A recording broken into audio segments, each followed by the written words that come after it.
My name is Janet Ryan-Newell, and I'm the founder of, and I own the business of Kells Counselling, Family Solutions Group, and Crossroads Family Services, which is a foster care agency. We're one of the founding members of the EPIC group. EPIC stands for Expert Psychologist Interagency Clinical Network. We changed the name a few times when we were evolving it. It's made up of 4 different agencies. One agency is Kells Counselling and the Family Solutions Group. The other agencies are Insight and Dreamcatcher and Cornerstone Counseling. So those 4 agencies have come together to create something that we describe as a network. So if you think of a primary care network, where different doctors' offices might have some different specialties and they bring them together, that's how we formed ours. We're all clinics. That's unusual in, it's unusual in private practice, because a lot of people in private practice end up working it on their own. We personally don't believe that's the healthiest way for longevity for a psychologist or for a therapist. It is hard work being a psychologist or therapist, really, really tough work. And it's very lonely, even when you're in a clinical kind of setting, which is interesting because you don't think it would be, because you're working with people all day long. But the issue with working with people all day long as a therapist is you are giving them energy. You are not taking energy. So it's complicated in that. The EPIC agency network that we have we've been doing it for about 3 years now. It's outstanding. It is just one of the very best things we've ever done.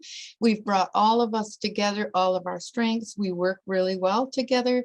It's a very ethical organization. That's one of our strongest mandates, is we are going to provide ethical practice, and we're going to provide it in a business community. So it's a little bit more unique again when compared to like a hospital where it's government funded or whatever. All of us have a number of different contracts, ranging from government funded contracts all the way to private or insurance companies, whatever. It's just a very, very different model. Now, Kells Counselling actually started in 1992. So Corey started a bit after me at Insight, and Eileen and Sheila. Cornerstone is a little bit different. Sheila is there, and Cornerstone is a nonprofit, but it's also run by a board. Sheila is the executive director there. The rest of us are owner-founders of the agencies that we work with. So a little bit of background about myself. I was a teacher in the 80s, and following that, I became a psychologist for the school boards. So I started to teach in 1983, which makes me, I'm going to say an elder, but that's not what my children say. They say it makes me old. So I started to teach in 1983, and I found that children were drowning and children were having a horrible time. I could never do enough as a teacher, and I worked in the inner cities and at the edge of the inner city, and then I moved out to the suburbs, and then in the suburbs I had some of my most disturbed children and odd families, and I thought, wow, this is not just an economic issue. This is something more than that. And so I was actually sponsored to go back to university through a sabbatical through Edmonton Public, where I was able to complete my master's. And I'm double chartered. Corey is too. And they are our double charter. Back then it's called something different now, but our double charter is we're trained both in psychometric assessment, which used to be a separate stream, and we're also trained in counseling. Some of you may be only trained in counseling. Some of you may have a background only in assessment, and you're trying to learn counseling skills. What we have put this program together for is to teach you counseling skills. We do have some, especially these first 2. It's about counseling and getting off the ground as you're starting as an emerging therapist. We do have a few sessions. I think Corey does one, or someone from Insight does, and it is on general assessment or introduction to specialized assessment. It is very much a specialty area. So we will invite you to that training, but it doesn't make you a psychometrist any more than taking one counseling course or a workshop would make you a counselor or a therapist. So that's kind of how we have designed it. We have a series of courses. We're running the same ones that we did last year for our emerging professionals. And then for our level 2, the people who've taken these last year, then we're going to have a separate series for them that's going to start at a later date. So let me think. The Master Clinician Program, our goal is to equip our emerging leaders with the ability to be effective in sessions, not book taught effectiveness, but get on the ground, get going, and help a person. Our goal also is that our clients get something when they come to see you. So as you get to know me today, you will find out that I am a person of very strong passion and opinion about how we need to be working with people. I think if somebody comes to counseling, first of all, they come in a very, very, very vulnerable state.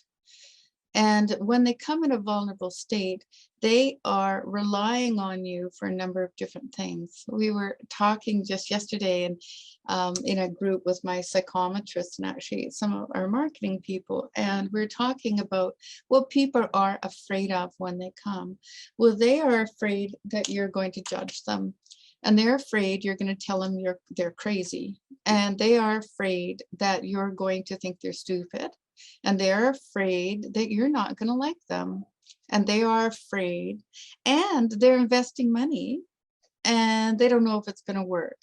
And it's a lot of money for them.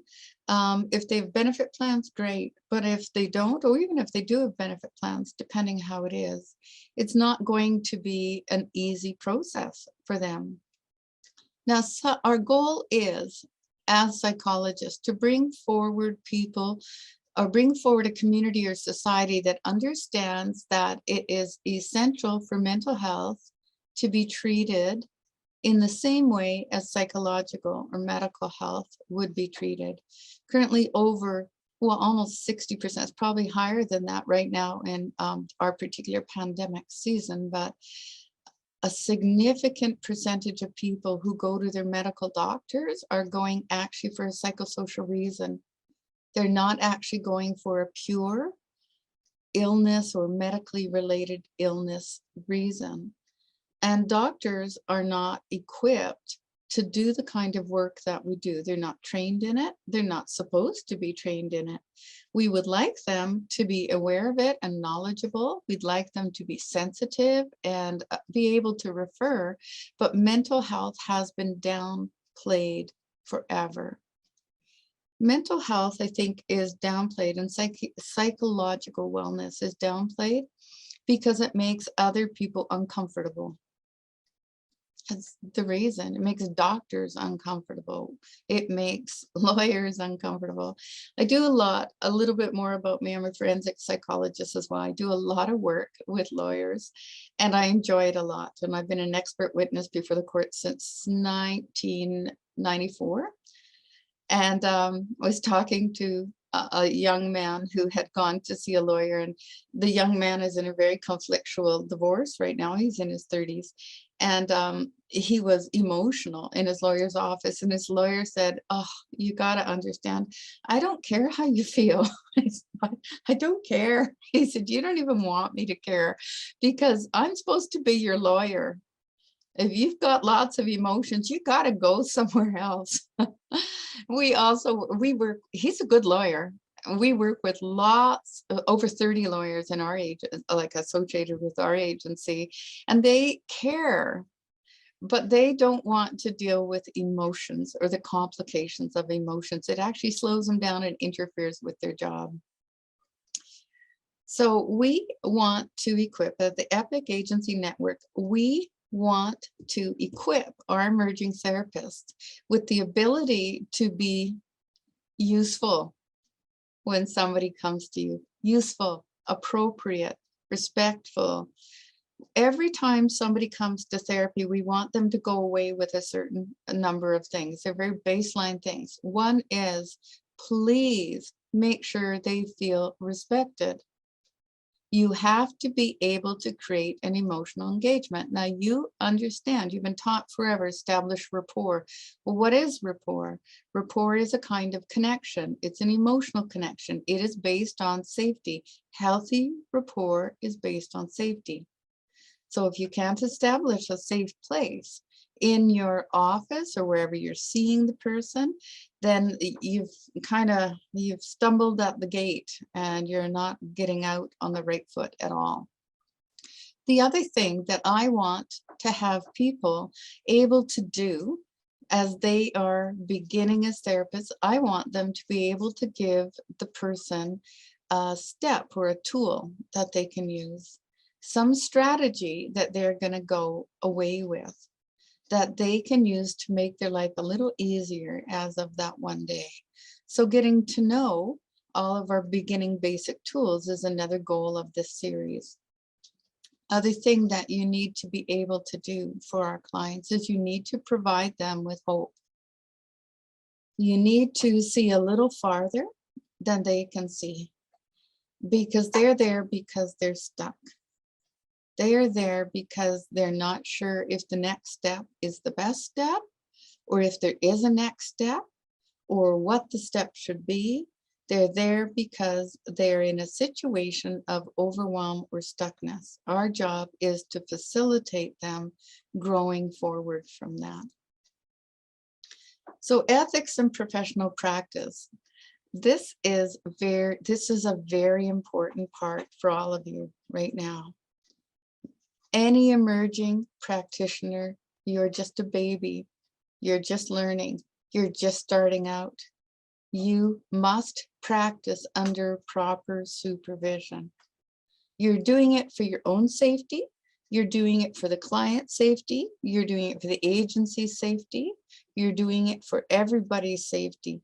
You do not yet know what you are doing, okay? Now, the metaphor that I use to teach about learning to be a therapist is the same one I use about learning to drive a car. So I have 6 children, and I know I've said it many times, it's probably a disorder in itself. I have 2 adopted children who came to me when they were 9 and 11 years old, fostered, and then they're permanent parts of my life. They are 32 and 34 now. Had them again, 9 and 11, and I have 4 birth children. My oldest birth child now is in his 30s, and my youngest is a bonus feature, and she's 15 years old. And I fostered before that too. So actually the first child I raised is, this is embarrassing, he's 54. And so he was a teenager and I was 19 turning 20 when he moved in. He was 13 years old. So we're only 6 years apart. And he was my practice child in the early 80s. So I have been parenting and then in the school boards and then counseling since the 80s. So I've got a lot of tricks to the trade. And one of my greatest strengths is the ability to break it down into metaphor or into a visual that somebody else can understand. I have taught, starting with Jim, who is the 50-some-year-old now, I've taught them all to drive. And I did it through something called narrative driving, where as they're driving, we are teaching them as we go along. So when I get into the car with a teenager, and I've been teaching my 15-year-old to drive as well, because she gets her license hopefully after Christmas. She's a good driver, actually. But when we start with narrative driving, I get into the passenger seat and she gets into the driver's seat. And in the driver's seat, what she's actually doing at that point is she is sitting in there, settling in and seeing how comfortable the chair is. She's adjusting, she's moving around, she's checking the mirror. But what I'm doing is I'm saying, check your mirror now, check this, check that. That's kind of university. Okay, so you're giving all, oh, she passed that test. She did her learner's license already, so she got that done. But then we're starting you out. Now, when we start to drive, what would happen is I have all of my children speak what they're doing. This is really important because I can't tell what they're thinking or seeing unless they're saying it out loud. So as they are driving, I'm having them use their words and I'm narrating alongside too. So I'm saying on the side, okay, now you're gonna put the car in gear. You're going to inch forward a little bit. You're gonna shoulder check to your left, and then you're gonna turn the wheel, whoa, not that much. No, you're gonna turn the wheel back this way, and then you're going to put your foot on the gas and you're gonna move forward. So that's how we start. Somebody's telling you what next step, what next step, what next step. Now they've been watching driving for years, and maybe they've been sitting in the passenger seat and watching you drive and you're talking about it, but this is their first time on their own. So as they move forward into their first time on their own, they're not very good at it. I gotta tell you, they're either too eager or they are too cautious. So either put you in danger and neither work well. So if she's lurching forward, I've got to be saying, whoa, stop, stop. If she's inching forward, I have to say, give a little more gas. And I'm teaching alongside that, side by side teaching. So as I'm teaching, so my Julia is my youngest right now, as I'm teaching my Julia, and she's improving with her skills, and I've got her going and she looks a little bit independent, then what happens is I say to her, you have to start narrating your own driving. So she has to then say, all right, I'm driving up to the corner. I am putting my foot on the brake. I am slowing my car down. I am noticing that there's a car ahead of me. I'm noticing there's two cars ahead of me, and I'm noticing there's a stop sign on the right-hand side. Now, this is a critically effective way to teach, because then you know what's going on in their head. And then you can add in what they are noticing, not noticing and noticing. So you can reaffirm it. You can say, yep, I see the cars ahead too, but do you actually see the truck behind you? Are you aware there's a big truck behind you as well? They're not aware of that because they're not skilled at driving yet. Those of us who've been driving a long time, we just kind of do it all automatically. We shoulder check, we look again, we shoulder check, we move ahead, we shoulder, etc. We've got all kinds of strategies that are completely ingrained, unconscious, and natural. But we're trying to build those in the learner driver. So she moves along and she stops, and that's good. And then it's time to go. And I say, okay, it's time to go. And she said, I'm going to turn left. And I say, your signal light isn't on. You haven't indicated which way you're turning. So we're adding all the information. Now, what about if she lurches forward? I'm going to say, stop. What about if she hangs back and she's not moving forward? I'm going to say, move forward. But I'm giving that information at the side. That's like teaching therapists. So when you start, you don't really know what you're doing. You've all been in university for a while. University is a very unique place, and it is absolutely essential to build that bigger kind of network of skills, knowledge, etc. It's a skeleton for what you're going to do as a therapist. So in some cases, it's the science behind it. It's also teaching you to be an independent learner. If you're not able to be an independent learner, you are not going to grow as a psychologist. You're not. You have to have almost a compulsion to learn and to understand and to sort it into ways that you can share it with another person. So you have to be drawn to learning. You have to love it. That doesn't mean university. You don't have to love university. University is a very useful, excellent training base to move forward. The learning happens. The art of psychology and the art of therapy happens after your base structure is built. And after you're able to start to apply strategies or intuition or passion or emotional availability to your clients and to your work. If you are, so when you're driving and you're having to think about, where's the indicator and or the turning light, and where's the horn, and where's the this, and where's the that, and where's the mirror, and where's that mirror, and where's the gas pedal. Every kid I've ever taught has forgotten which one was the gas pedal and which one was the brake. It's not good. It's not good at all. But you have to learn all those things. And if you're thinking about all of those things when you're in session with the person, then you're actually not present. You're not present for the person. So I'm going to talk just really quickly about the importance of being emotionally present for the person. These people are renting you. They're renting you to show up and give them the space and the compassion and the intelligence to be able to receive their information and hold it in such a way that it can kind of sort, and then to reflect it back to them and then give them a skill so they can move forward. That's what these people are renting you for. They are not renting you to be unprepared. They're not renting you to come in at the last minute. They're not renting you to speed recklessly, and they're not renting you to go too slowly. A lot of the people who come to us in private practice, they have a very limited amount of money that they're able to spend. So they need to have good, maximized experiences from coming to see you.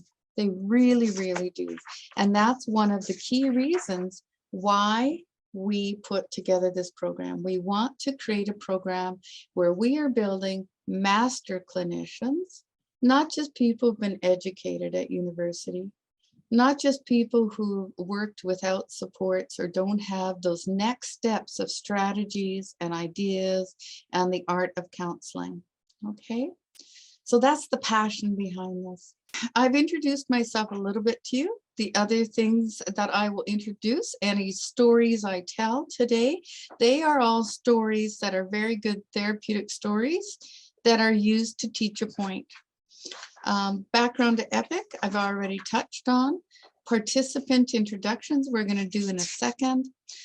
This particular group is comprised of students. So we have some of our practicum students, and we have clinicians. We have, at least in our agency, we have a group of, well, behavior specialists, clinicians, but also we have psychometrists that we always train in this too, and provisional psychologists, who are the psychologists, done their masters, done their practicum hours, and now they're starting on the next stage of their journey, which includes the EPPP, yay, not really, but the EPPP, and also all the other hoops you have to jump through to become a fully registered psychologist. I do, for all of our psychologists, I do want to point out the ones who are provisional right now. This is my regular nag. Write your test as soon as you can. Write it, get it over and done with, study for it before you're swamped in counseling, because counseling and the test are two different things. So when you're having to write the EPPP, they are assessing you for knowledge across a very, very wide base. And they only want to know what EPPP answers are. They don't want to know any of the art, and they don't want to know what you really might do in a situation. So the more your brain gets crowded with actual counseling strategies, the harder it is to write your EPPP. So I really want to emphasize, you plan for it, you strategize for it, and you write it as soon as you can. As well, with our EPPP, there are different training courses. Right now, the particular EPPP exam is wicked exam, and it's got a very high fail rate. And so, and there are 4, I believe, Timothy, is there 4? 4 different, maybe you don't know. So there's 4 different learning programs that are out there right now. And one, Corey has said that it's too easy, so it's not prepping people properly. So when you're ready to look into that, make sure you're getting the ones that are, it's pretty stringent, because it is a hard exam. And people say, well, that doesn't seem fair. But I'm going to tell you, I think it's fair. I think it's fine, because we want test anxiety beside. We want people to be able to really challenge and stretch themselves so we can have excellence. I was mentioning yesterday that counseling, the term counselor, is not a protected term. Psychologist is a protected term. And being a psychologist, writing your exams, doing all of your supervised practice, that's going to put you into the gold standard of therapists. And that is where we want to train people to be as gold standard, nothing less. So we also, I'm going to grab and just show you the binder of materials we have in this course. I set it out here. So this is what the EPIC training looks like. Do you see all the content there? So these are handouts, programs. It's all master clinician programs. It's all handouts and activities and strategies that you can be taught this year that are not the university type strategies. These are feet on the ground strategies. So I really encourage you to take advantage of this program. It is only, it's only for our 4 agencies at this point, and it's unique. We don't know of any other group of agencies that are doing something like this, so we're proud of it. We're going to go into ethics. The ethics in as a psychologist. This is very complicated. All of, doesn't matter what you are, you guys, you are going to be found in any of our agencies, you are following psychologist ethics. That's the standards of practice and the ethical expectations of the College of Alberta Psychologists, the American Psychologist Association, et cetera, et cetera. So the ethics of that kind of practice is you are above reproach. It's that simple. You're above reproach. There is nothing that you're going to do. I mean, you'll make errors, everybody does. But above reproach means when you make an error, you are accountable for it. So we talk a lot about responsibility and full responsibility, and how I teach it is responsibility is the ability to make a response. And I'm going to tell all of you right now that you have 100% responsibility, 100% in every situation that you're involved with. I will also tell you that all of your supervisors and your peers also have 100%. So if I were to be working with one of my emerging professionals and they made an error in judgment and maybe they let somebody go home that wasn't probably as safe as they should be, maybe a child, and the child was scared to go home and they let them go home. Well, I will hold my clinician 100% responsible for that. Responsible doesn't mean at fault or to blame. It means the ability to make a response. And I'm expecting the very highest level. I will also hold myself 100% responsible for that same situation, because as the leader and as the person who's supervising, it is my job to equip my younger professionals with the knowledge and the strategies so they can make those good calls. So it's a shared 100% responsibility, not 50-50, it's 100-100. The ethics also in our particular timeline, not timeline, in our particular field, in our sector of work, and I'm going to talk about a psychologist specifically. We have something called an aspirational code. And an aspirational code means we aspire to the very highest standards of practice. And if we make a mistake, or if we're reported to the college, pretty much we're wrong. We can have a million different reasons why things happened, but it doesn't matter, because if there is a perception of a problem, we have to be able to be accountable. It's a hard code, but it's a good code, because we need to always be aspiring to be that step above our very best self. Again, we are being rented by people to help them with some of the most vulnerable and intimate issues in their lives. So as that, we have to have that very highest level of function. You will all have a supervisor at your agency, all of you. If you do not have a supervisor, you're not safe to practice, and that's not so cool. You shouldn't be doing it, and you should be getting some help right away. If you should have a mentor there as well, or somebody else, or perhaps a colleague, or whoever you can talk to. But I'm going to really clearly tell you the difference between a supervisor and a colleague that you're working with. So we believe in cohorts. We believe in being able to work together. That's one of the reasons we've done this. But if you are stuck, you go to your supervisor. You can perhaps talk about what's been going on, and you can brainstorm together. But if you are stuck, it's kind of like, okay, I've got a girl in grade 10. I actually don't want her getting all of her information from other grade 10 girls. I just don't, okay? Some of it's good, some of it's not, some of it's crazy.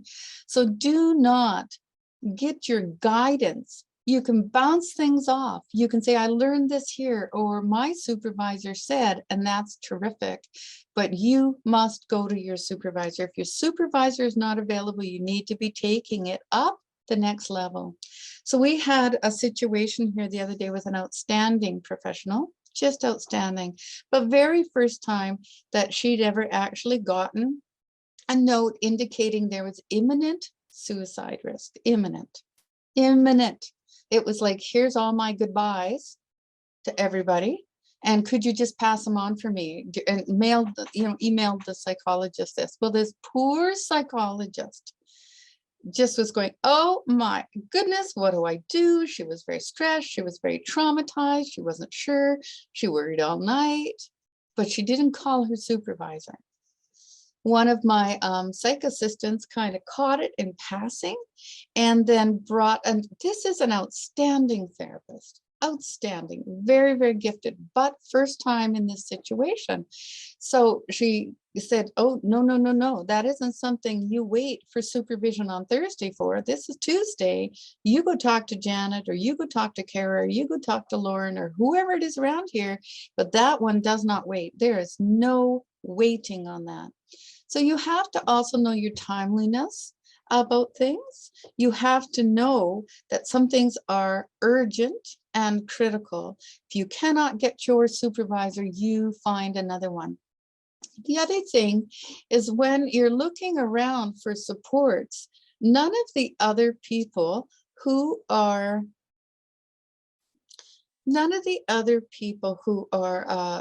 in your cohort have any liability, but your supervisor does. So if you get your information from your peers, that's actually not helpful to us. Means you could all mess it up, all right? If I mess it up as a supervisor, if I mess it up as a leader, I own it. I own it. This is not just for emerging professionals. This is why we believe working in a clinical setting, or working in an agency group, or with a strong group of professionals is really critical. So there are 5 of us in our agency that are considered core therapists. We consult with each other all of the time. If we're stuck, we access consultation. If we're not sure, we run it by. There's no suicide screen that leaves our office that hasn't had 2 eyes on it. None at all, because that's a very, very, very big problem, because there are no do-overs in suicide. It's very complicated, you guys. Now, I'm a practice advisor as well for the Psych Association, and I've done some for the college in the past. And I'm not sure if the others in the other agencies are. I think that Corey is. But when I do those practice consults for people throughout the city, I'm actually often horrified at how little they know about how to A, take care of themselves, B, make sure that they're doing ethical practice, and C, problem solve as they're going through. All of you are in a system where you have full access to teams that will help you do it. Now, when I get stuck, and I've been doing this 30 some years, but when I get stuck, I do a consult. I do a consult. I call a practice advisor. And sometimes the stuckness is bizarre, because like when I get stuck, it's pretty stuck. It's pretty weird. Like one practice consult I did, you guys would be horrified. Probably shouldn't video this part. Oh, well, too bad. I'll cut it out. She'll cut it out. She says, I did practice consult because one of my therapists came to me. She was provisional and she was working with a couple, and the man sent an email to her asking her if she'd wear red underwear to their next session because he was fantasizing about her with red underwear. And this, oddly enough, disturbed her. And she was pretty creeped out, and she came, like this, she put it down. She didn't even want to touch the note. Well, the consult I had to do was who owned the rights to that information. They were there as a couple. Did that mean we had to report to the wife that he wanted her to wear red underwear? It was all kind of like icky creepy, like come on, etc. No, we all refer those to Corey, by the way. Anybody, if you get any of that goes to Corey at Insight, because he actually has a specialty in sex therapy, and he's outstanding in this area. But I had never run across somebody who was sending odd requests like that, and either had my poor therapist, and so I had to do a consult on that. So sometimes they're just practical consults. Well, that one's weird, but practical. Maybe you can leave it in. It's extreme. But other times it's just almost spell check consults. So a child has been shoved in their home by their bigger brother, and they're really angry and really upset, and they said, he's mean to me and I feel scared of him. Well, do you report that or don't you report that? So that's a spell check kind of thing. So you go to somebody and you say, where's the line here? What do I do? Etc., etc. Okay. I'm going to actually, I know that you went into the supervision process. I want to pop back for a second because I want to talk about professionalism and the clinical environment. So the clinical environment it has to be healthy. It has to be warm. It has to be professional and respectful. We hold our clinicians and therapists to a very high standard. That means absolutely that no therapist is above any staff member here. You're not above the janitor or the cleaner or certainly the front desk. You probably can't do the front desk work. It's really hard. I want you to know at front desk, they don't know what's going on in session, but they know that they're having to get somebody to pay for having cried. And that's really hard. And it's stressful, and it gives them tummy aches too. And it's just tough. Therapists, when we go in and out of sessions, we're kind of oblivious, and we're trying to shift gears in our heads really quickly. Don't be oblivious to the people at the front. Be kind. Be respectful, be validating, and be professional. That means come in early. Don't come in at the last minute for a session. Come in properly dressed. Now we're going to talk about this. So what does it look like to be properly dressed for counseling? You have to match the kind of client that you're seeing. So for example, if you are seeing, when I go to court, I have my court suits. I have very professional court suits, I dress up, I pay attention to how I present, etc. When I work with small children, I wear blue jeans and I wear a sweater because I'm going to be sitting on the floor. If I am business casual is what all of our agencies expect, except Eileen, because it is Dreamcatcher and you can get pretty grubby out there sometimes, but you have to match your audience for professionalism. That's really important. The other piece is you have to think about how you present to other people, what might be a barrier to them. So a barrier to some people might be flashy earrings. I'm serious. I had these very funny Christmas earrings. They were lovely. And I couldn't use them anymore because when I was given an employee hack, they laughed at me because it made my little earrings dance happily. So it's very distracting and they were just not taking me seriously at all. And I was serious. So earrings make a difference. Earrings send a message. If they're too dangly, too big, too loopy, too whatever, you have to make sure they're fitting into the environment. And culture. Okay, so if I was working and I did work in the schools for a long time, I made sure when I was going into different places, I was a psychometrist in the schools and a counselor. If I went to an inner city school to do an assessment, I didn't dress like a suit. If you dress like a suit, then the kids turn you off. They can't hear you, because now you're something or somebody else. You have to, though, dress well enough they know you're not one of the students. So you have to find the balance there, but you have to match your environment. The other is you don't wear things that are revealing. You don't wear skirts that you can't sit in properly. I am the worst person in the world. Don't put a skirt on me because I don't know how to sit with my legs crossed, my feet are bare, etc., etc. So I can't be dressed up very well. So I know my own limitations with that. If you're going to be on the floor, don't be wearing skirts and crawling around. Though Laura does, she just wears really long skirts on those days. If you have piercings, some people are very distracted by piercings. I've got daughters with, I like them, they're fine. But if you become a distraction in an environment, then you're interfering with their process and they are renting you. They're renting you. You are there for them. They are not there for you. So my staff, if they're in and out, they remove their piercings I guess it would depend on where the piercing is, right? But I mean, if they have facial piercings that might be distracting, they remove them.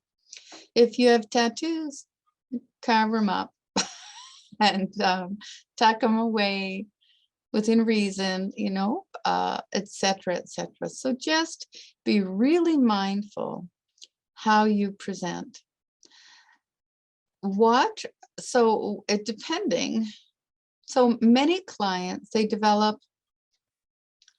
if you're a good therapist, they develop a really strong attachment to you. And I'm going to talk about that quickly. Therapeutic intimacy can be mistaken for other kinds of intimacy. So I had a client years ago, he and his wife came to me. And here's a strategy, okay? I mean, this is years ago. This is like 30 years ago. And he came to me. He's a very, very nice man. And this is a marriage counseling strategy that I use. You can use it in almost anything. So people will come in marriage counseling and they'll come and say, I will do anything to save my marriage, anything at all. And I say, really? Anything? They say, yes. Anything, I'll do anything. And so I choose something small but significant. I say, okay, then put your TV in your garage. Can't do it. Can't do it. So when they're talking about the anything, it's this huge, wide thing. You have to choose something simple and practical. I'll do anything to help my child. Anything. Put your phone away for half hour a day between 7 and 7:30 and sit with your child. Can't do it. then they won't do anything. So then you start on the very smallest pieces and you start working there. You start helping them. Now, you're not there to judge them. You're there to equip them and to give them skills and to move them along, okay? Back to the piece about this particular individual, he and his wife, who could not put their TV away, did not last, surprisingly enough. And he stayed on as a client until he confessed to me that he was deeply in love with me. And he brought me a present. And I said, no, no, no, no, this isn't, that's not what this is. And you may end up in a situation like that. And that was very hard because you have to, he's a good man. He was just lonely. And the only way that he could understand intimacy was through a committed kind of relationship, not therapy. So there had to be some teaching and transferring out away from me, etc., for his growth. And so that nothing stayed muddy, right? So how you present, so you are always going to be saying, do you know what? And you can say, I'm here for you. You're renting me, basically. My job is to help you. And we are going to be in a really in a therapeutic relationship where we're connected and I am here listening and journeying with you. But I'm not that outside of your office, of this office. I'm not. I am here journeying with you as you need. I'm not here to take anything from you. It's not a mutual relationship. It is not reciprocal. It is me existing for you. You've rented my time. You don't say it that bluntly, but that's the underlying message that has to exist. Okay.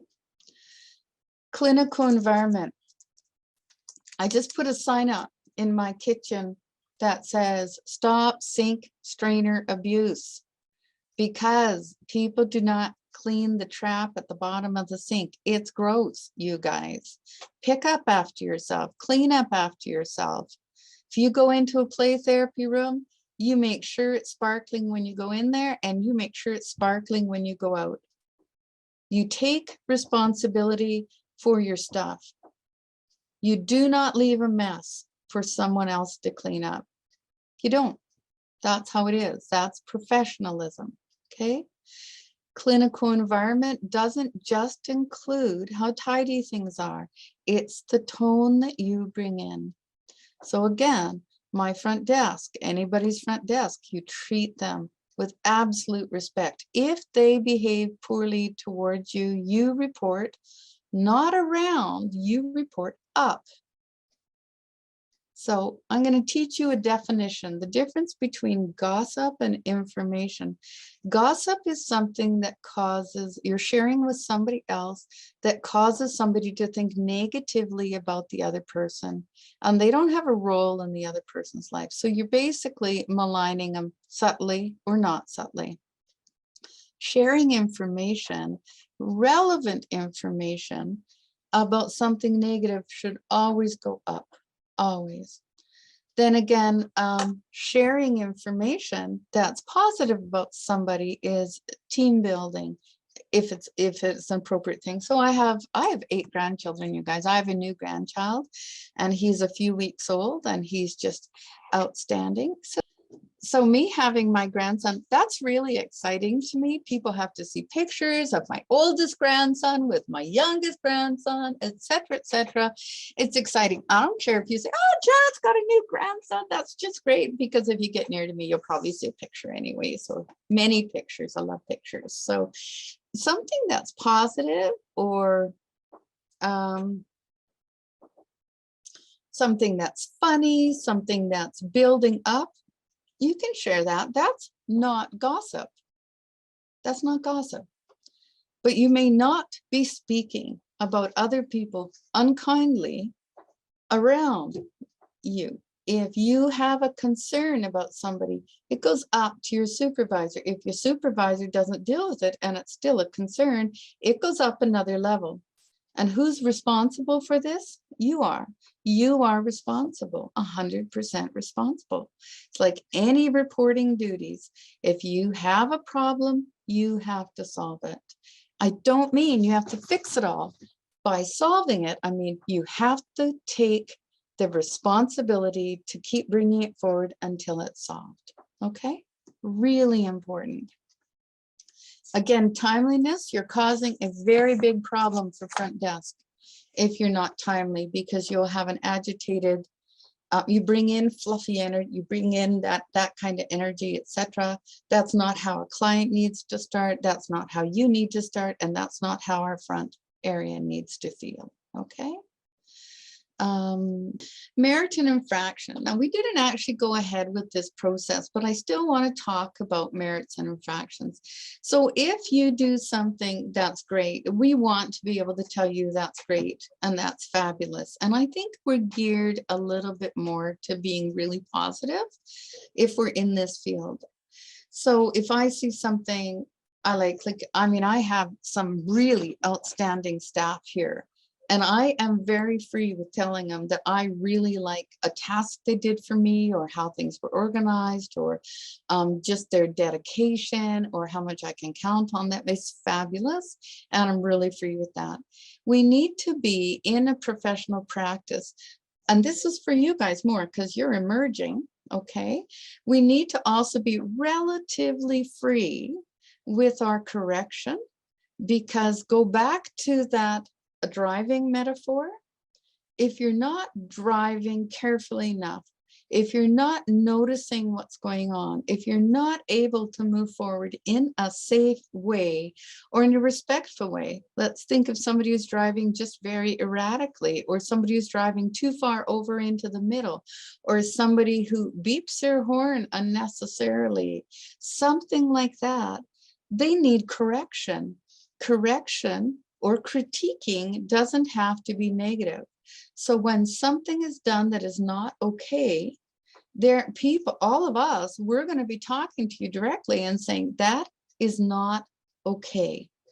You may not do that again in the future. So my outstanding young therapist that missed calling her supervisor, and she's not the first young therapist I've had to do this, but missed informing her supervisor about a suicidal risk, outstanding again. When she did come to me with the help of my clinician who caught it, when she did come to me, I said, you were wrong. That was not okay. That was not safe. And you made an error, and it was a serious error. Then afterwards, before she left, I said, you know, I am not angry with you. And she said, yeah, I know you're not angry with me. But she made a very serious error. If that individual had suicided on the Tuesday night, we're liable. We are liable. We had a chance to intervene in a protective way about imminent harm. And because she was waiting for her supervision at the end of the week, that could have happened. But she did an outstanding job afterwards, and she will never, ever forget. Ever, ever, ever, ever, ever. Suicide, I am going to be touching on a little bit more, suicidality, because as we've been in this pandemic, the rates of suicidality have increased. Well, the suicidal ideation has increased. All mental health disorders have increased. But I know about 8 months ago up in one of the northern communities, they used to get about 3 walk-ins a week for suicidality, and they were getting 8 a day. 8 a day walk-ins. That's phenomenal. The kind of intakes we're getting right now, I mean, lots of them are very, very deep depression and isolation and anxiety and relationship trauma, because when they had to stay home that long with somebody, they, I don't like you as much as I thought I did. and conflict with their children. Children are tired, children are afraid, children's anxiety, children's et cetera, et cetera, et cetera.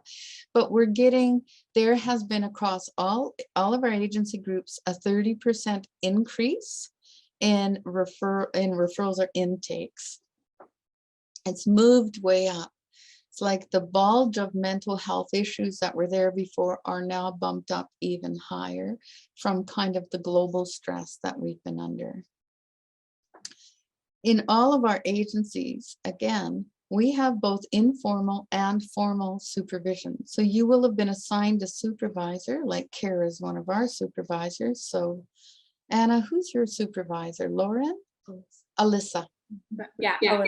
Alyssa. Okay, so Anna's is Alyssa. That is her formal supervisor. She has to meet with her formally. Alyssa's going to be completing all of the different evaluations and doing case consultation with her. But Anna has every therapist here that she needs to do a consult with. She can book to do a consult with us. She can reach out to us when she's stuck. She is not limited to Alyssa. Alyssa is her primary. And so that's how we work it here. In other places too, they want you to reach out and ask and to learn. However, and this goes back to professionalism, some of our agencies have a lot of supports. And so if we've taught you something like how to do a letter to an insurance company, we actually expect you to learn and to master it. We don't expect you to keep doing the same mistakes. So when we are requiring learning, we will be holding you accountable if you make the same error, because that's not okay. It's just not okay. The same way when I'm driver training, I'm going to hold somebody accountable for making a same error. I'm going to give you another picture about the driving. And this is when we have to think about, how do I say it? So I have a rule with my kids when I was teaching them driving. When I say I need you to do this, they need to just do it. They can't argue, they can't answer back, they can't say why, nothing. I am responsible for keeping them safe. So if your supervisor says, you call children's services and you think, oh, I don't know whether or not I really need to, I really like this kid and the kid's not going to talk to me anymore, you call children's services. You do that, because that is what you've been directed to do. You can query their decision. You can learn from it. And it may not work out. And you might even have been right. It doesn't matter. Somebody right there who is your supervisor and directly liable for any of your errors, they are the one who are taking responsibility with this. In my driver training with my kids, if they do not listen to me first time, when I say it, if that happens twice, I have them pull over and I drive. Because what I need is compliance when they're learning. Because I need an immediate reaction in a safety issue. If I say, put your foot on the brake, and they go, why? Or I don't think I need to, that's not okay. It's dangerous. It's the same with psychology. You are working with people's lives. I started my master's in the late 80s, and I had a professor that was outstanding. He was very, very quiet spoken, but different things he spoke into my life have stayed forever. One of the things that he spoke into all of our lives in our group was, he said, therapist, if you divide it up, it's either therapist, or if you put a space in between the and rapist, it's the rapist. That's terrifying. But the truth is, we can eternally damage somebody's spirit, somebody's heart, somebody's confidence, somebody's healing by our poor practice.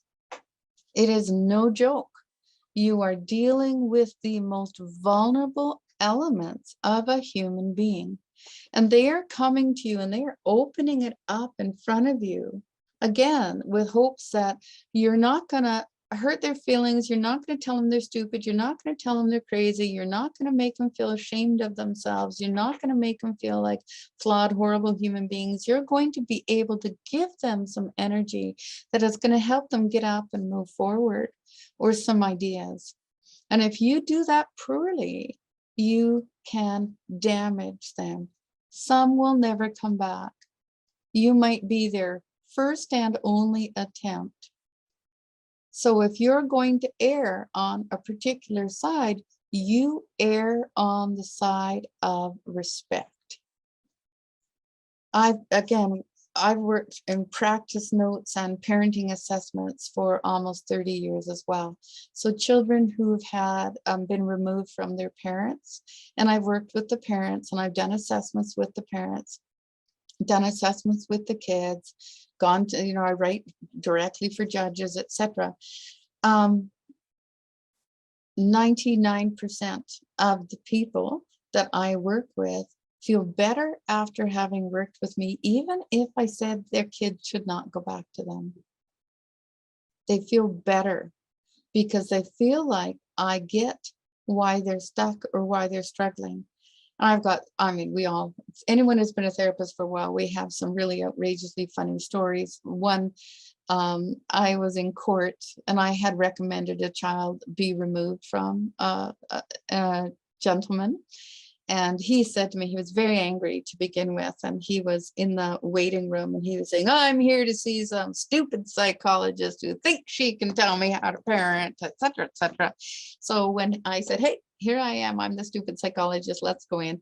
We went in and we talked for a little bit. He said, why don't you think I should have my kid? And I said, well, because you held a gun to her head. And he went, oh, there is that. Okay, there is that. I mean, I just really blunt. That's why I'm worried about it. But I tell people right to begin with, I believe that if you're here, you care about your kid.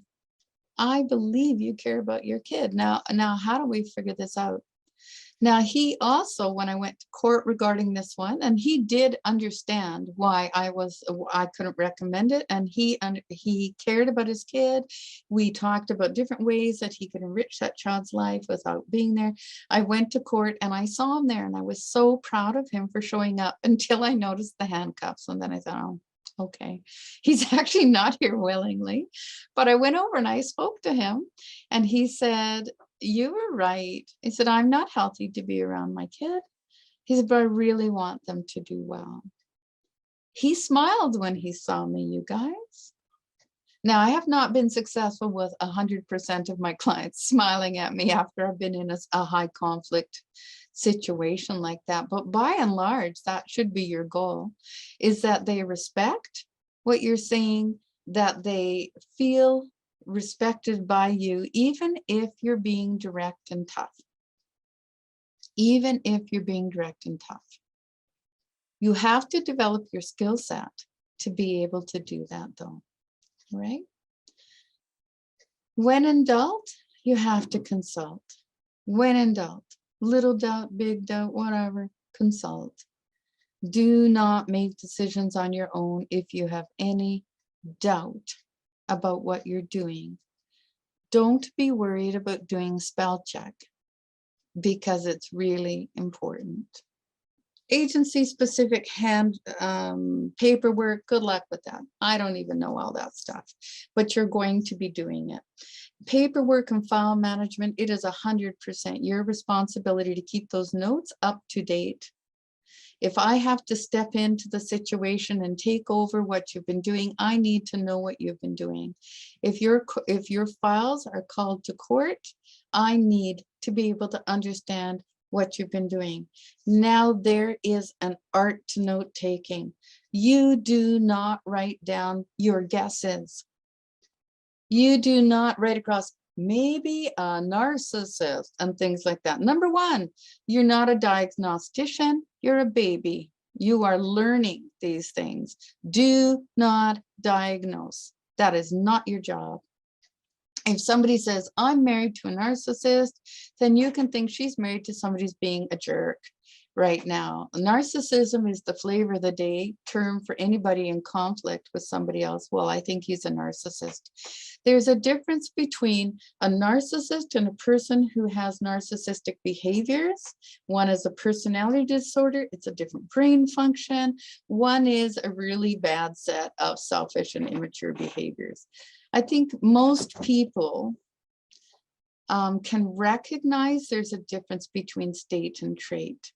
But all of your clients who are in a divorce process or have an ex will describe them as a narcissist or perhaps a sociopath or perhaps antisocial personality disorder or perhaps, I don't know, they have a whole bunch list. If you've met one person and they've told you about what their client's partner is like, you do not know what the client's partner is like. You know what that person's opinion about the client's partner is like. Now, if you have court documentation, that's a little bit different because that's objective. So if she's or he has been hospitalized from assault, that's different. Read your notes ahead of time. If there's intake information, it's rude of you to not go in knowing the intake information. They tried to give information so you would know. Read your notes. Do not form your opinion based on an intake, but read ahead of time. If a client sends you something during, like some clients will send you, of their diaries and volumes of stuff, you have to come to an agreement with the client where you're saying, you're sending me it takes about 20 minutes a week to read what you're sending me. So I'm going to use the first 15 or 20 minutes of the session to read up on it. But if they're just sending you a little clip of information, it's going to advance their process. If they're sending you too much, tell them, you're sending me too much. This is all about speaking clearly to them. But again, they are coming to you for help.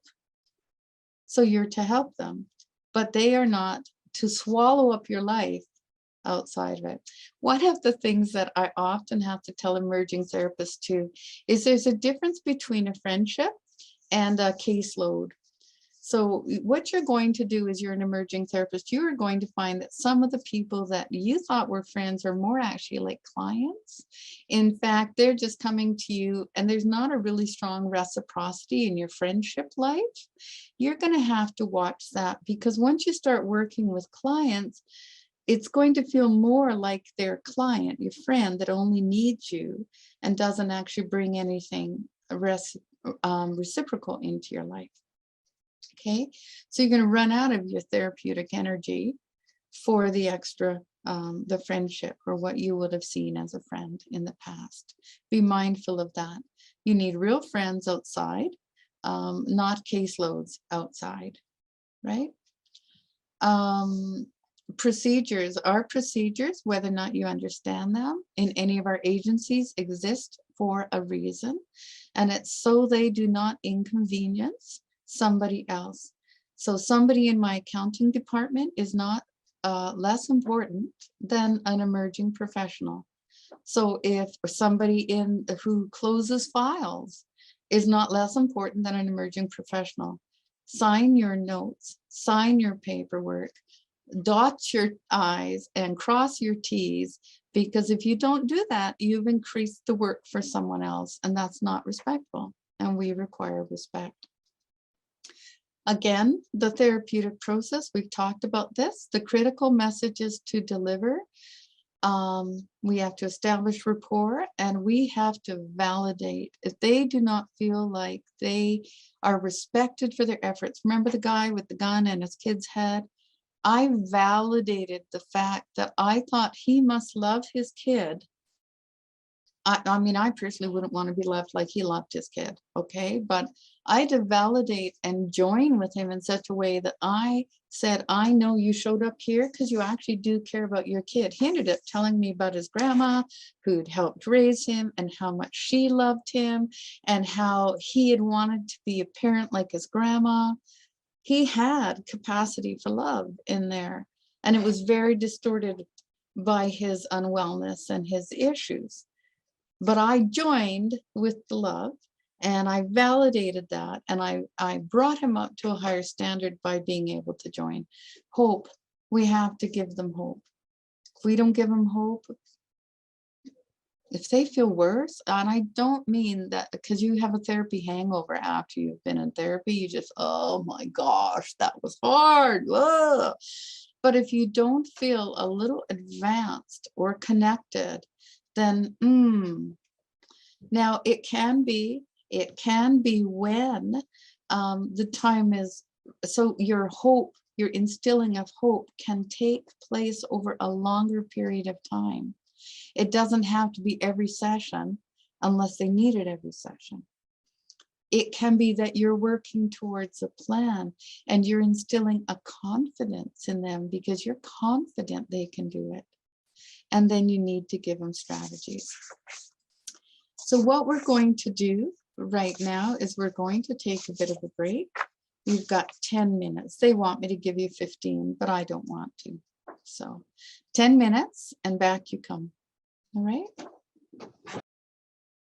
We're going to move quickly into some of these other concepts. First of all, we're going to talk about what you're going to be doing in sessions. And the very first thing we're going to talk about is these are when in doubt consult. And so I'm going to highlight them. There are processes in every single one of your agencies about how to do this properly. So I want to make sure that you are. I am not going to tell you a direct process. I am going to tell you to go to your agency and find out what their direct process is. I will tell you that if you fail to report an at-risk elder or an at-risk adult or an at-risk child, you are wrong and it is not okay. And you have to do the proper steps to ensure safety. Imminent harm means they are at imminent risk. Well, it's either imminent harm or imminent risk, okay? So when we have that situation, if you have any questions about it, this is, you go and you talk to your supervisor. When in doubt, you consult. Child abuse reporting, it's very kind of finicky, but your agency will have a process for it. You do not do it on your own. You do not do it on your own. You don't do at-risk adult or elder abuse reporting on your own. You don't call the police on your own unless it's really important you do it right then, but then your supervisor is the next call. We have people, our clients, our staff, and I don't know the practice in all the agencies, but our staff, our therapists do not see any clients without another person in the building. So somebody at front desk, because there are levels of risk in working on your own. Aggressive behavior. If you have concerns about aggressive behavior, then you're sitting nearer to the door. Now I'm not talking, so I've worked for years with aggressive. Even then, it's a little bit different to work with them, but you just have to be mindful of that. If you have concerns about aggression in a session and you're not equipped to be working with it, like Jesse, he's trained in restraint training, I'm trained, etc., etc. And don't restrain your clients, you guys. I'm not saying you should do that. I'm saying if you don't know what you're doing with somebody with aggressive anything, then you shouldn't be the therapist. You should not be the therapist. You have to be skilled and equipped. One more thing, and I need you to know this, you're going into a field that you will be required to learn your entire life. If I wanted to change into a new stream of psychology, I would have to put myself under supervision of an experienced psychologist in that area, and I would have to take the proper courses. You cannot just hang out your shingle and say, oh, I'm a couples counselor now. Well, no, you aren't. I'm a play therapist because I got a sandbox. No, you aren't. You're not those things. You're a beginning therapist. Now, some of you, I know we have one here who's been assessing for years at the Glenrose.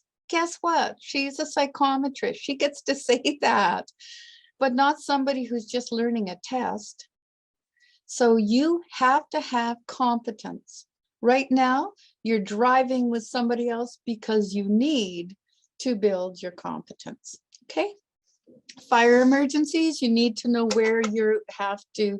We have actually had fire alarms go off here. So much for client confidentiality, as the clients and therapists are all huddled out at the muster point. But so you have to know what the steps are for that. And of course, in your agency, you also have to know what the practice is regarding COVID. Your agency may or may not have different practices. At our practice, our entire staff are vaccinated and it's a requirement. At other practices, it may be different. Okay. Now I'm going to start to teach you some skills that I want you to be able to teach probably every client that comes in. Now this one these are three of the most basic, I'm just going to grab some things here. These are three of the very most basic skills that I teach anybody. This is not a straw. Anyways, I'm joking. So number one problem that people have in therapy is breathing. Number one, absolutely, all of the time. They come in and they hold their breath and then they can't talk, or they breathe very shallowly, or they just kind of, they just can't calm their body down, etc. Well, holding your breath, not calming your body down, it interferes with your ability to regulate your emotions. It interferes with your ability to think. It interferes with your ability to heal. It interferes just all across the board. So we're going to teach, these are DBT strategies, if any of you have any training in DBT, but the two most common ones I teach are paced breathing and ice. Okay, so I'm going to show you here what paced breathing looks like. There's a difference between paced breathing and centered breathing. Centered breathing is when you're already kind of calm and you want to reach a different level of calm. So what you're doing is you're going, holding it in and then and you're breathing in and out, and it's pretty balanced. That does not, big breaths in like that does not help anxiety. It makes anxiety worse. It builds it up. It just gives you more to work with. So paced breathing is actually what you do with anxiety. And most people come in with issues related to some kind of breath holding or inappropriate breathing. So paced breathing goes a little bit backwards. You do not breathe in first. What you do is you breathe out first and you go. How they teach it in our tools for trauma group, etc. They use a pinwheel, and we also call it straw breathing. This is an inadequate straw, but it gives you the idea. So they're not going huff, they're going, and they're blowing out like that, or they're blowing, let's see if I can do this. So you see their jaw, their mouth is puffed, their lips are made circular like an O, and they're blowing out. That's key with paced breathing. I never smoked actually, but I've been told by smokers, oh, that's just exhaling. Oh, okay. Like that. You start with exhaling, and you start with exhaling and you try to do it as long as possible. So the first step is breathe out, you go. I try to get to 10. Some people can't. Asthmatics get to 6, etc. But you try to get to 10. Then you take a quick breath in, not an equal breath, because that just builds anxiety. So you go. Then you go 4, and then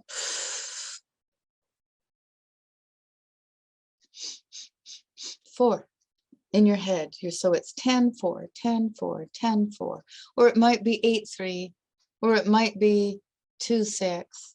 Well, actually it's 6, 2. You got to start with the breath out.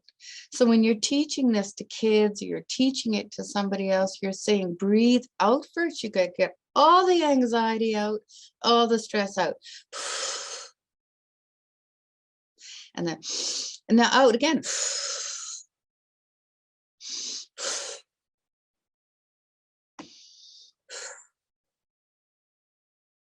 What it's actually doing is it's lowering your heart rate. If you're working with the 10, by the time you've got them fluidly doing this, and they can do it for up to 3 minutes, but when you're working with getting to the 10, by the time you're there, it's down to the proper heart rate in a normal heart rate setting. Did you end up getting that video? So I want to show you this because I can't quite. So this next piece, Emily's going to show you this too. Ice works with paced breathing, okay? So ice also slows your heart rate.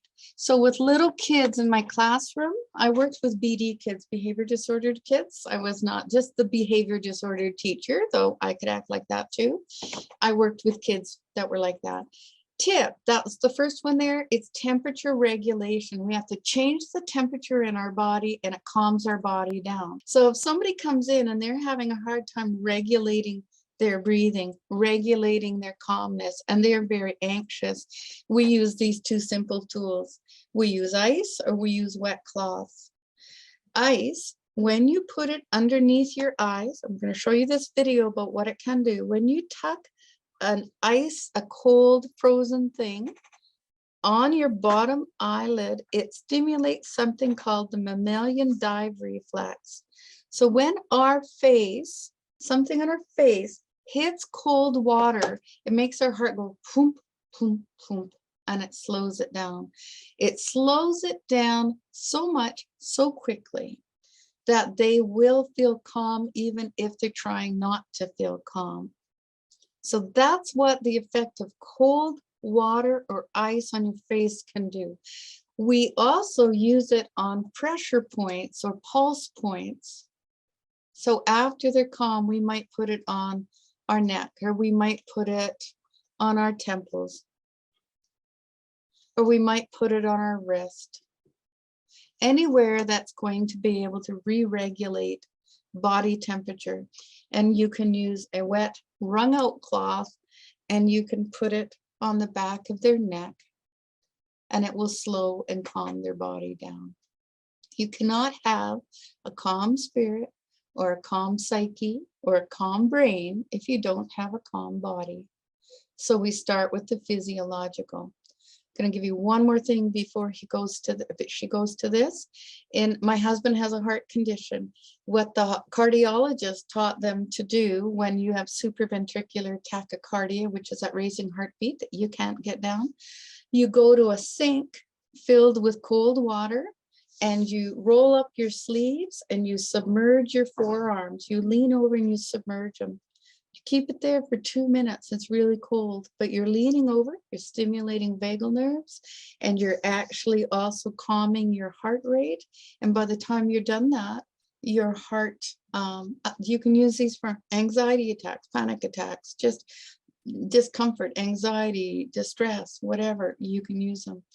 I was assessing this week and Emily was in there with me and it looked like she was having a little bit of a tough day because she was sitting over at the computer going like this.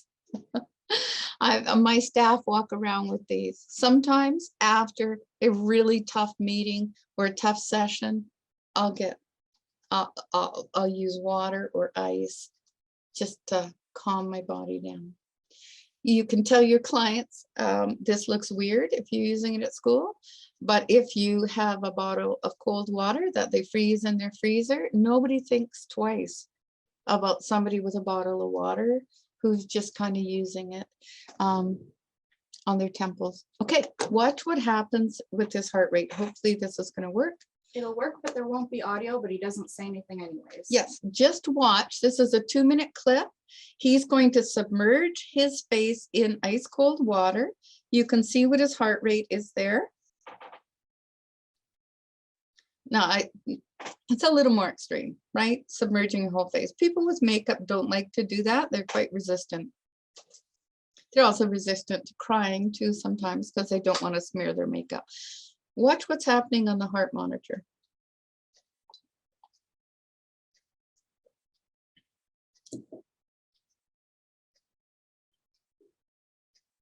He can hold his breath quite long. I'm actually quite impressed with him.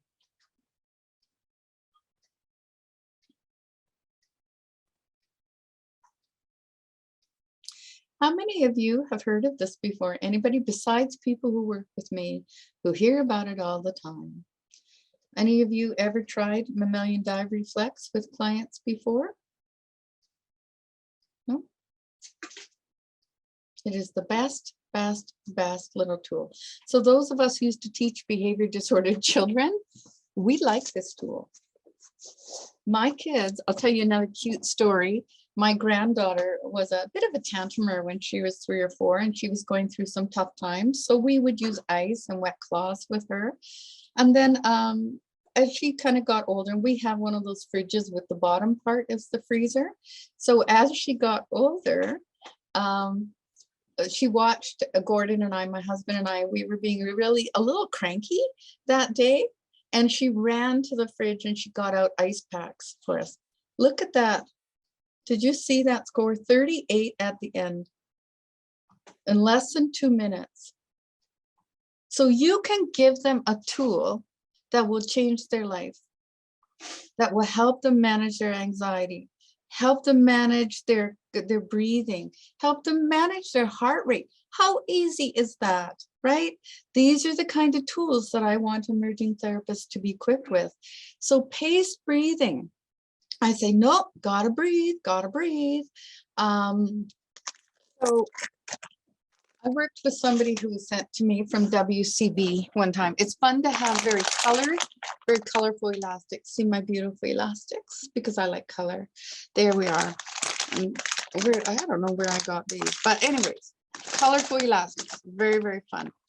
You guys should all practice this at home. In fact, everything I show you today, I want you to practice on your best friend, your husband, your wife, your partner, your mother, your father, within reason, not your neighbor unless you're really, really good friends.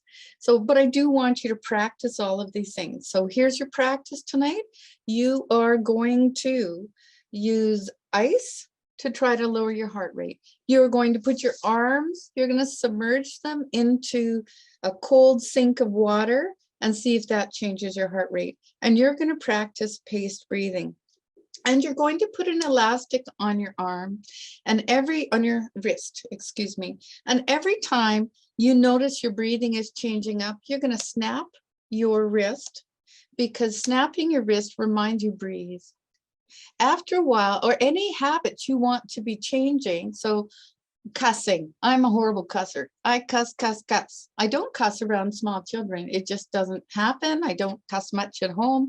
I didn't cuss ever in the classroom when I was teaching, but I can swear like a sailor. So if I do not want to do that, let's say I want to get rid of a word like asshole. I'm sorry, asshole is a very useful word, but let's say I wanted to train myself out of that.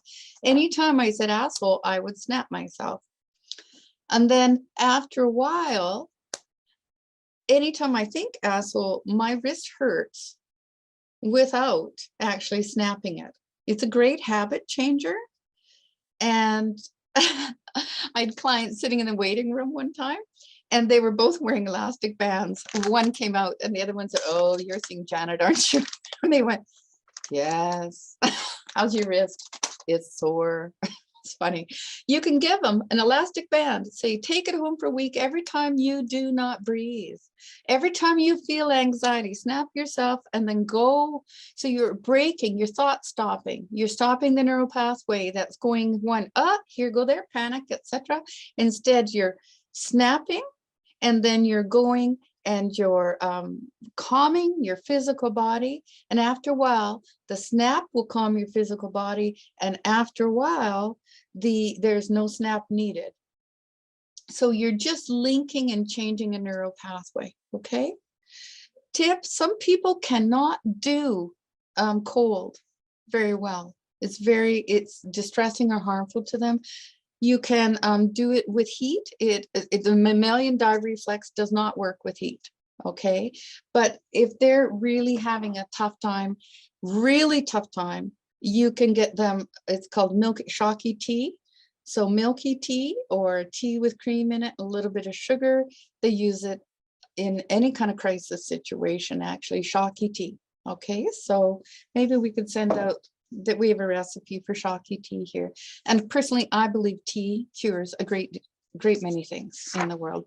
And Darby agrees. She and I talked a lot about it, and tea really is awesome. Okay, so there, we're done with that one. Now I'm going to show you another thing. These are right here. I was assessing somebody who told me that she had seen both of these before in other places, but I made them, so I didn't know how she'd seen them. I invented both of these charts. This one is something, so here's your subjective units of distress. You can see it on there. So this actually only measures how awful we're feeling. We start at feeling neutral, and then it's how worse we feel. So what I use that sometimes when I'm doing EMDR, etc. How badly does it make you feel? And it's got little faces there. This is still not my newest, most beautiful version because I redrew it. So we should probably change that. So in the top one here, I did it differently so I could see where they were in a neutral space, because lots of us live in positive emotions and then we have something hard happen to us. And so it shifts us down. So this, you all have a copy. I have mine laminated. All of my staff get one that is laminated, and they can just come in and kind of point to where they're feeling that day, and you can use it as a quick way of telling how they're doing. That's interesting because people develop set points. So I'm also a widow, and so probably when I was growing up, I had an alcoholic father. So probably I'm growing up and I'm kind of in the little lower red zone. But then I had a really healthy adult life until I was widowed. And so I lived up here in the +3, +4. And that's kind of my nature. And it's probably that actually my husband used to tell me is a disorder, to wake up every morning and think, whoa, wonder what's going to happen today. Life is good, etc., etc. That's not normal, Janet. Clearly, you have no grasp on the reality of the world. But that's how my rev works. Okay, some people's rev, their set point is like a -2, and that's what they wake up every morning. I think, wow, that'd be hard, but they think that feels great compared to -5, and so they're happy with their -2. That's okay. So you just have to help them understand their own personal set point. Now, if their personal set point is -5, that's a problem. And that's a good doctor visit and looking at other alternatives as well. The best results happen for people who are struggling with depression or anxiety. The best results, most effective, most efficient, are a combination of medication, proper medication. It doesn't all have to be antidepressants, but proper medication. They might have an underlying inflammation in their body, in which case you're addressing it in a different way. But the physiological care from a medical doctor and counseling.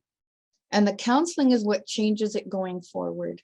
The other one is hurdle help. It gives a bridge, or it addresses an underlying problem. Okay.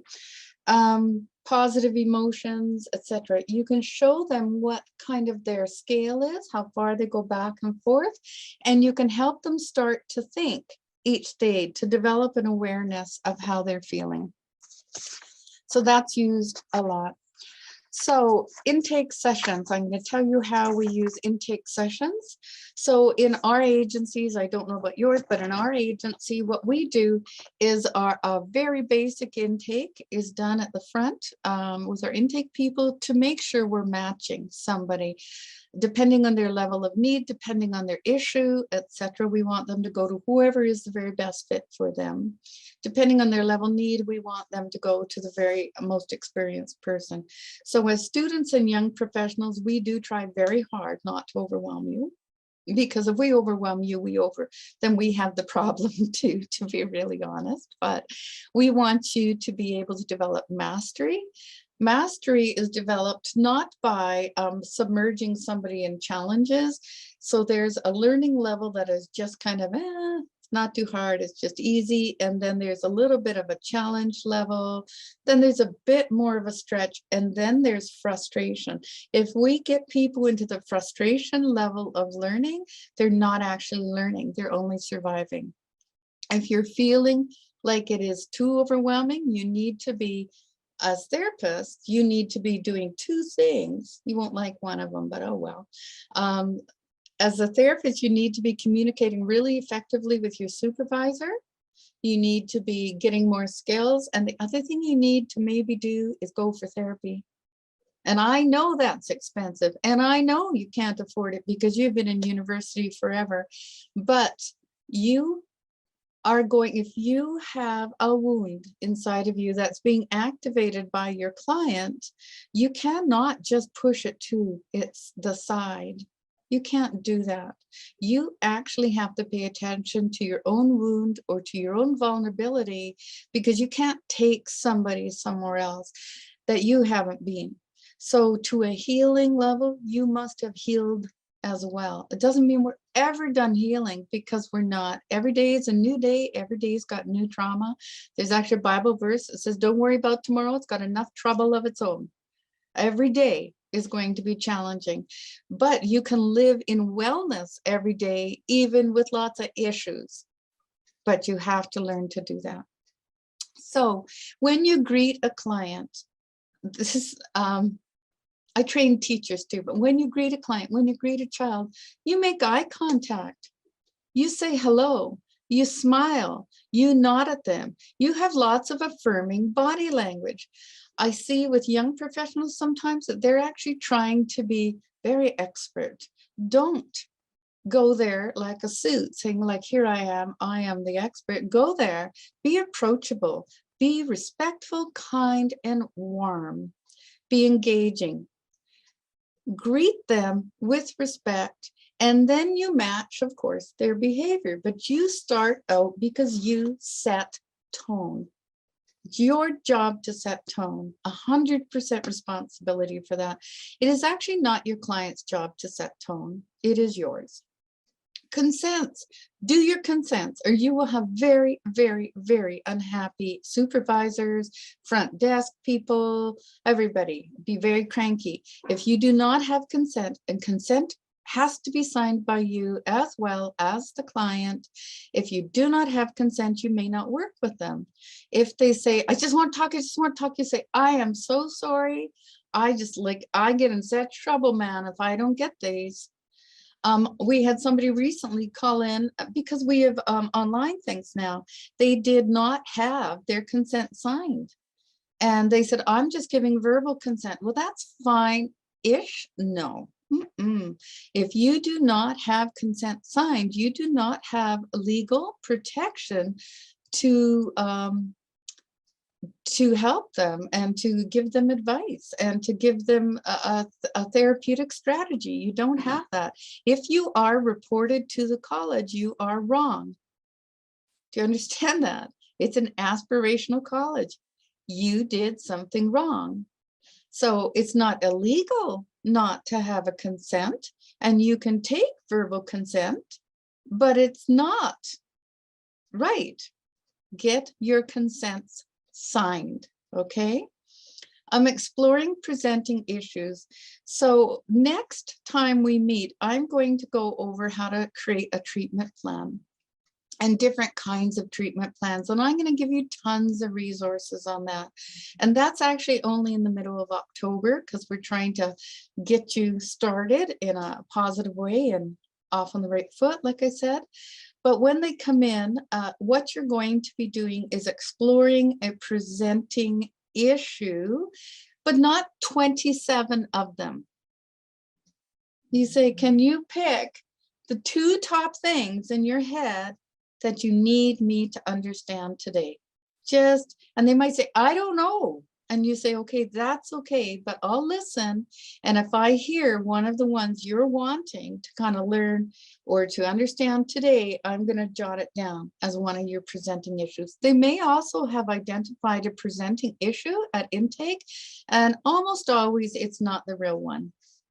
I am here to talk about how rotten my kid is, but actually they're there because the parents have anxiety attacks all the time, and they're worried about this, worried about that, and they think their partner's doing whatever. So presenting issue is what brought them to call, or what their reason was that they felt comfortable enough explaining it. This is a very vulnerable process. Your first session with them is actually, well, I'm going to give you some strategies for that for the first number of sessions, actually. But the goals of therapy you're going to have in each one, they're going to have to identify. So how will you know when you've gotten what you need to? If they say something ginormous, like, I'm going to have a happy marriage. Well, it doesn't work like that, you guys. So what's one thing that you can pick that's going to show that you've advanced? So you have to teach them to kind of step up incrementally. Yesterday, I drew a ladder for different people, and I was showing them how learning actually happens. I'm going to draw it really quickly here so you can see what I'm saying. So there's two. This is very poorly done. I am an artist in real life. You just can't tell by this particular drawing, okay?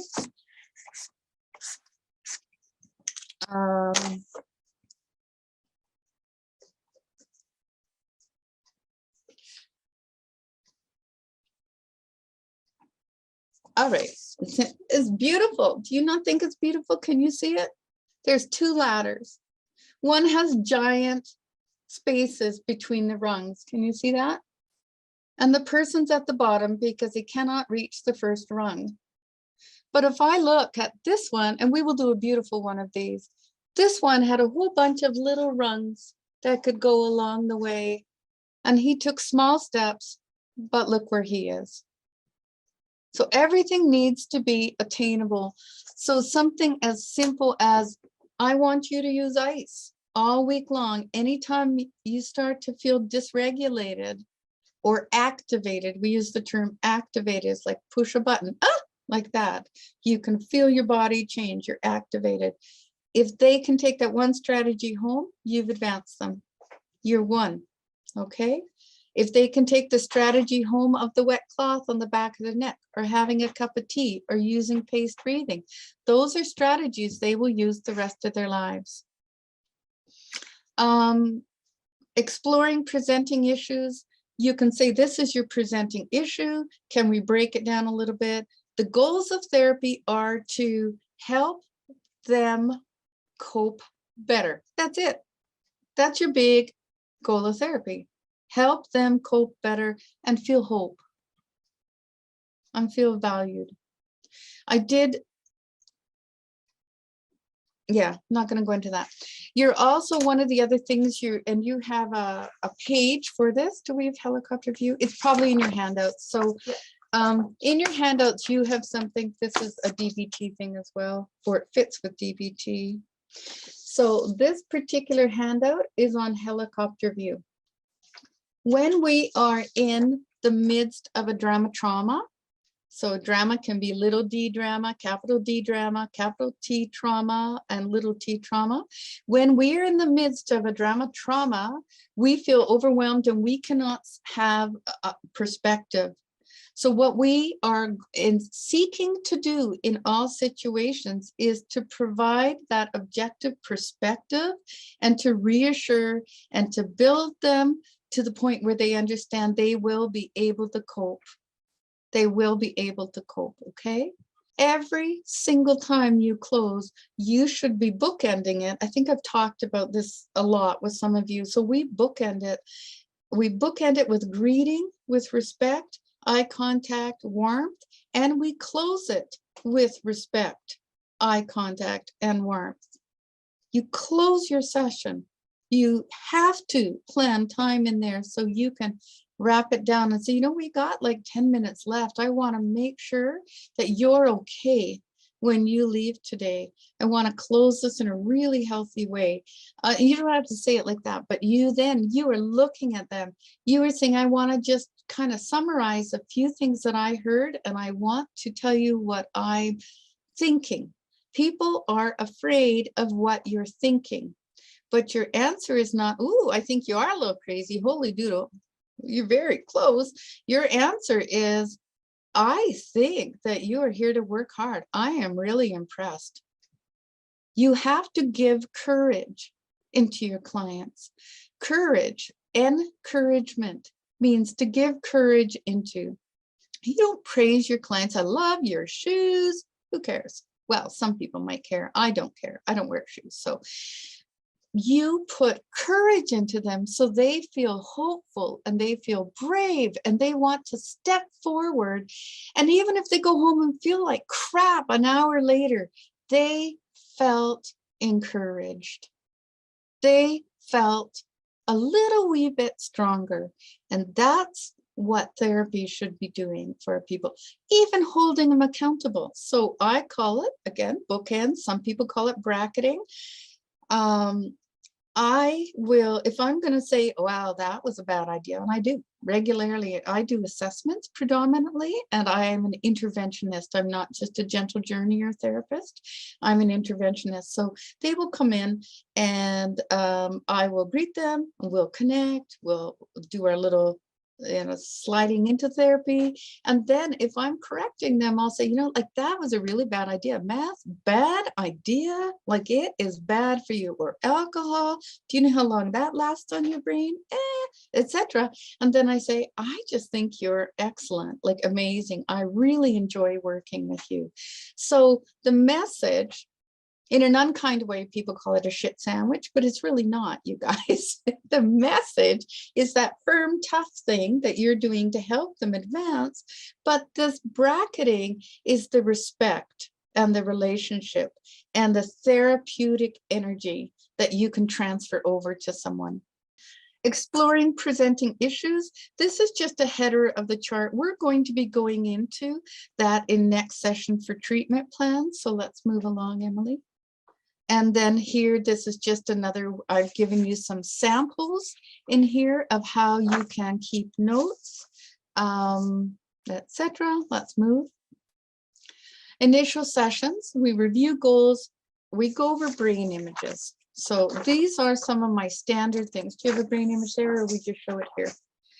So I have a laminated picture of brain images. And this is what I teach them. It's not all in your mind, but it's all in your brain. So emotions, moods, and thought patterns are created by the electrical synapses that are triggered by chemical processes within our bodies. What we experience interacts with our genetics, and it generates our brain synapses, which in turn inform our body behavior and emotions. It's all a big cycle, okay? Now, when people don't think emotions make any difference, so somatic means it's of your body, right? My husband died when I was 41 years old. When he was 41, I was 39 years old. I was not in the vehicle. He died in a farm accident under a vehicle on our farm, and my children and I found him. I was not in the accident. I was not physically hurt, not. My hair turned white in 1 month, and it was white. Trauma, trauma, any of those things, they are chemical reactions. So I had a cascade of emotion, and it changed my brain. And my brain went, this is even a better picture. I don't know if you guys can see this one. My brain went from the one we would prefer to have operating, to this one in 3 minutes. And my son would say it's probably not all back yet, but whatever. What does he know anyways? So chemicals change our brain. Our emotions are chemical. Our emotions change our brain. Our brain runs our body. All of it goes in together. After my first husband passed away, I got shingles, I got pleurisy, all these old lady diseases to go with the white hair. I couldn't breathe. I'd been a therapist for years. I had taught widows. I had been a really good therapist with widows, and I had no idea how it felt. I had no idea that my skin would hurt. I had no idea that breathing would hurt. I had no idea that I wouldn't want to get out of bed. I had no idea what depression felt like. I had no idea what some people lived with all the time. So it is in our brain. Our emotions are all part of the whole system. It's mind, body, body, mind. Okay? You teach people that this picture is worth 1,000,000 sessions because people go, oh, I'm in trouble.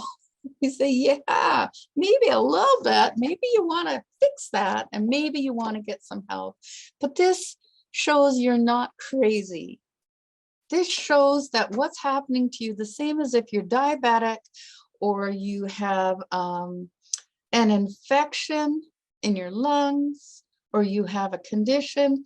This is a real physiological condition. Anxiety, depression, emotional overwhelm are physiological experiences. Okay, next one, Emily. This is a genogram. So when you're starting out with different people, do a genogram. It's my way of getting to know different people. Oh yeah, there's actually Darby did one for us. Who's in Darby's again? Frozen. Frozen. She did Frozen for us. It's very cute. You should send that out to them too, so they can see that. It's very cute. So a sample genogram. So I would start with the person and I'd say, okay, who are you? They'd show me who they were. So they're either Bip or Bop. They're the circle or this intact, kind of intact. I've got boundary lines around them.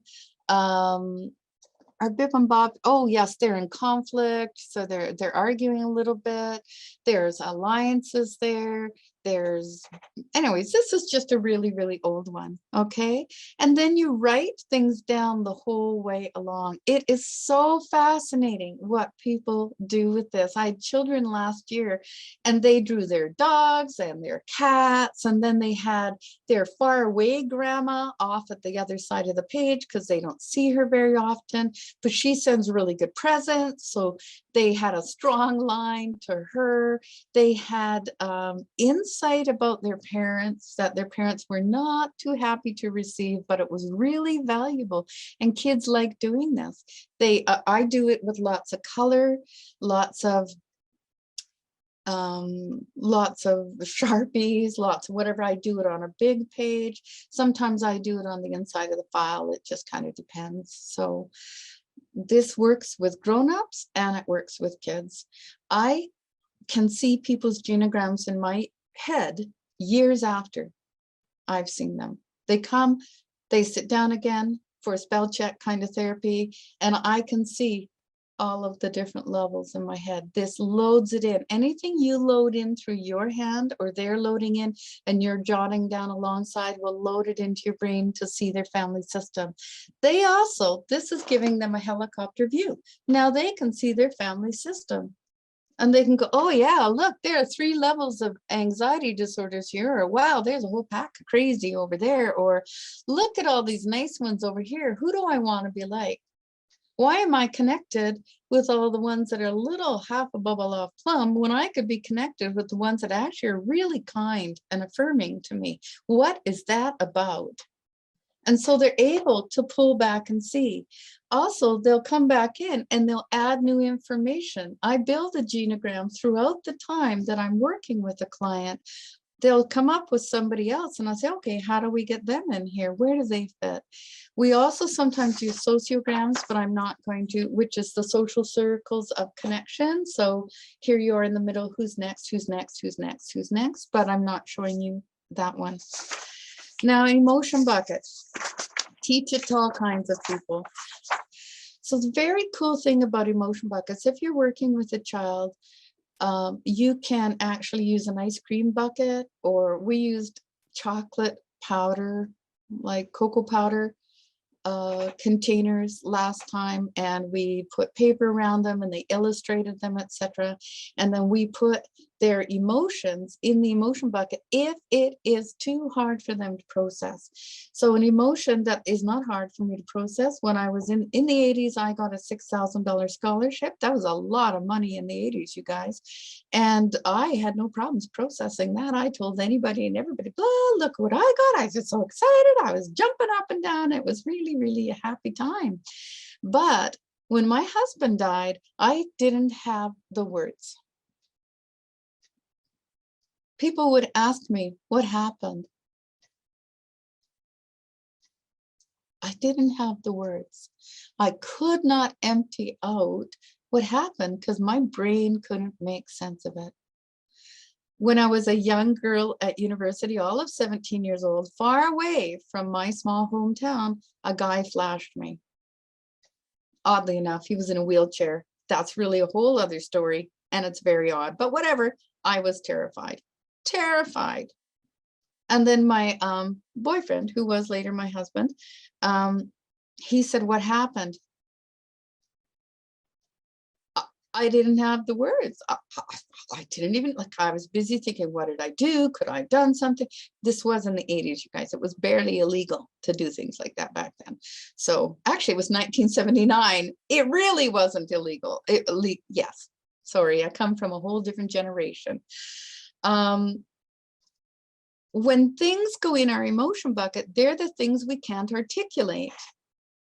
They're the things that we're ashamed of. There are secrets. There are hidden pieces. There are things we swallowed.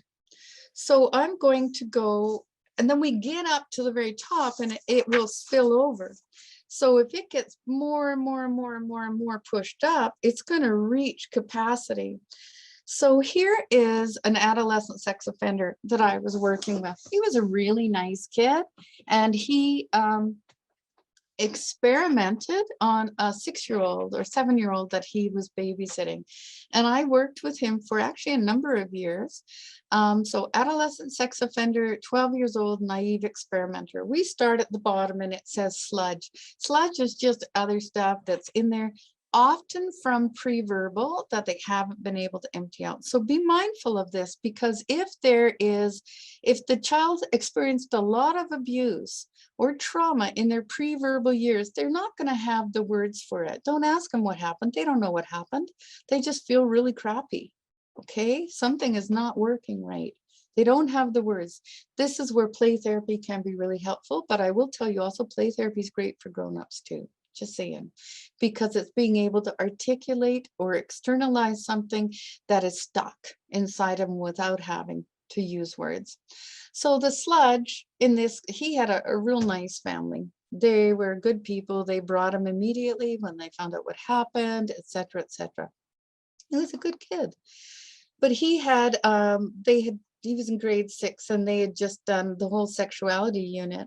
And how they used to teach it, I don't know if they still do, but how they used to teach it was they taught about sex, and they taught about intercourse, and they taught about all of the feelings that went along it. But they didn't actually mention it was illegal for a 12-year-old boy and that you could be arrested at age 12. So that's very, very, very disturbing because it's like they didn't give him all the information.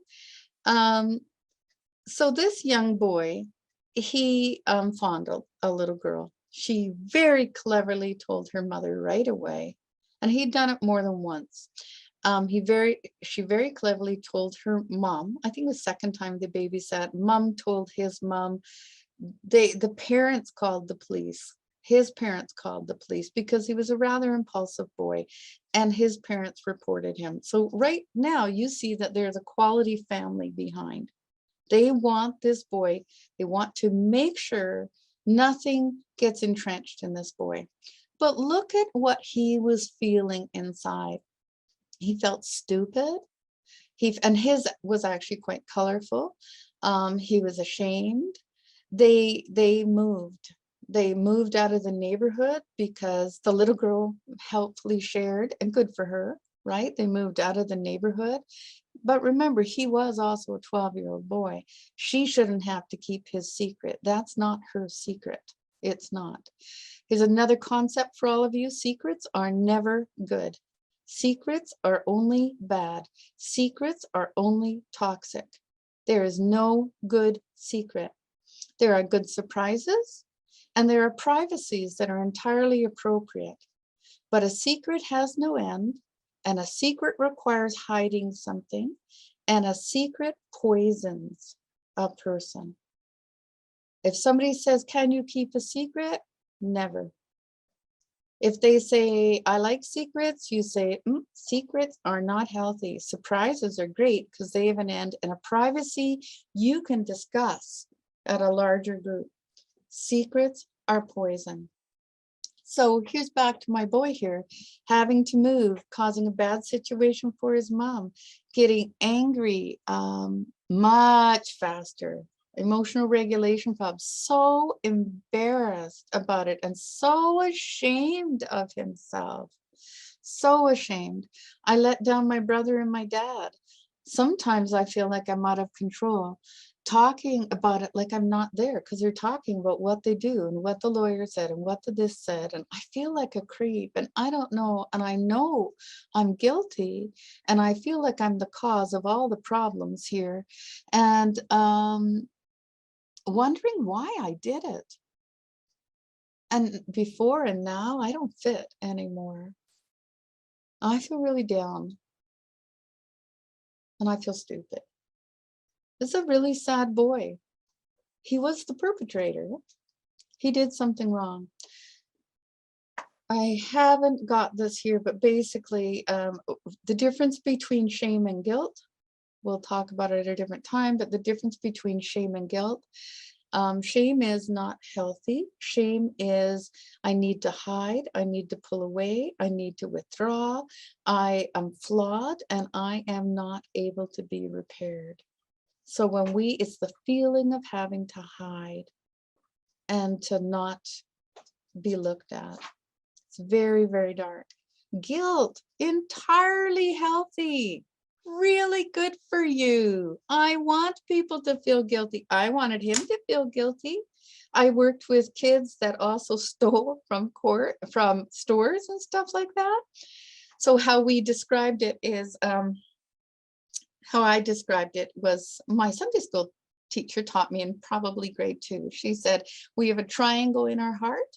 When we do something wrong, the triangle turns and it pokes us, ouch, ouch, ouch, ouch, ouch, because it scrapes us on the inside of our heart.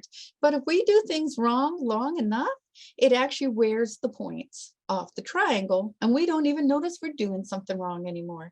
So to recreate situations where a person is aware of their guilt or their wrongness. So when I worked with the probation office for a while too, and they sent me a whole bunch of like 13-year-old stealers, and I would take a list. I'd say, how many people have you ripped off? And they're just all excited, and we would make a really, really long list of all the stores that they had stolen from, and then I would make them return to every single store and confess, even if they hadn't been caught. They did not actually like me, but they never stole again. Because what we did was we regrew the points on the triangles. And I said, you are guilty. You are guilty. You don't have to be ashamed if you can repair it. If you can take responsibility, if you can grow stronger. But yeah, you're guilty. You did something wrong. It must be corrected. And there's the difference between guilt and shame. The message in guilt is, I made a poor choice. I did something wrong. I am responsible to repair or correct it. So guilt is healthy. That's what we want people to be able to feel. It's the core of an emotional conscience. If somebody does not feel guilt, that's not good news. And if they don't feel shame or guilt, then you've really got a problem. Okay. You guys get how we do this? So this also can be a mini session time or activity. They can be adding to it. I will tell you about a little girl I worked with last year. Just absolutely fantastic. She was a very quiet little thing. She couldn't articulate a lot of stuff, but she was pretty mad about a lot. Her parents had a high conflict divorce and parenting situation. And I was doing a practice note. A practice note is assessment for the courts on the voice of the child, and it's written directly for the judge, but you work with the parents and you work with the child, and what you're trying to do is create a more therapeutic alliance in the whole family. So we made her an ice cream bucket that she got to decorate, and every yucky feeling she had, we wrote on a piece of paper and we stuck in the ice cream bucket, and she got to take it home. She loved that bucket. loved it. It was just the best bucket in the world. And in fact, she used it all week to put the comments in there about her mom that she didn't like that her mom was doing. It was lovely.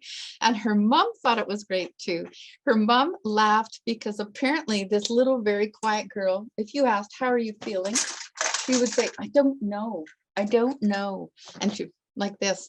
So one day, like the day or two after she had her emotion bucket at home, she walked past her mom going like this, click, click, click, click, and said, I'm going to the bucket. I'm writing something down. And so mom was able to go after she was not upset and say, so do you want to show me what's in the bucket? She goes, yeah, I guess I will. And so they were able to solve it. The little girl would not have been able to tell her about it afterwards because the moment would have been past. So they couldn't repair, they couldn't solve. The next thing both girls did in this case, which was lovely, is they made an emotion bucket for their dad. And every time they saw their dad have a big anxiety or a big meltdown or a big whatever, they went and wrote it on a piece of paper and said, Dad, put it in your emotion bucket. That was so healthy for him. He said, I had no idea how many emotions I had. Something as simple as this. This is a play therapy kind of idea. It's not all sand tray work. It's anything that can make your activity creative or your learning creative and fun. Anything you can build to do with them, and you can do it just with a piece of paper, and they'll keep it in their head. Now, if they get too full, it spills over, right? If good therapy teaches us to take these things out, what do you want to work on today? I feel really sorry for my brother. Is that what we want to work on today? Have you repaired with your brother? How can we, let's look at this. And then we teach them, they can go back in and pull out and repair and begin again. And that's health. Okay, if they can learn to do that, they can move forward. Okay, Emily, next one. This is a child who was abused by a 16-year-old uncle. So one of my, I'm an expert witness in the courts for child sexual abuse and for child development and, well, for lots of different things, trauma, etc. But this one is from an 8-year-old. Now, this 8-year-old, this uncle, he was lower functioning. He was a sweet boy. He was 16, but not cognitively. He was much younger cognitively. And he, again, he fondled, and he went a little farther than fondling with his 8-year-old cousin, who told her mom, who the whole family came to me for help, aunt, uncle, mom, dad, cousin, etc. And we were able to repair lots, really validate that amazing child. You are so clever. We had her do a little teaching unit to other kids, a little book, like a little pamphlet. We gave her certificates of awards. We just really celebrated her absolute rock solid smartness. Okay. And she had to reprocess all of these feelings too.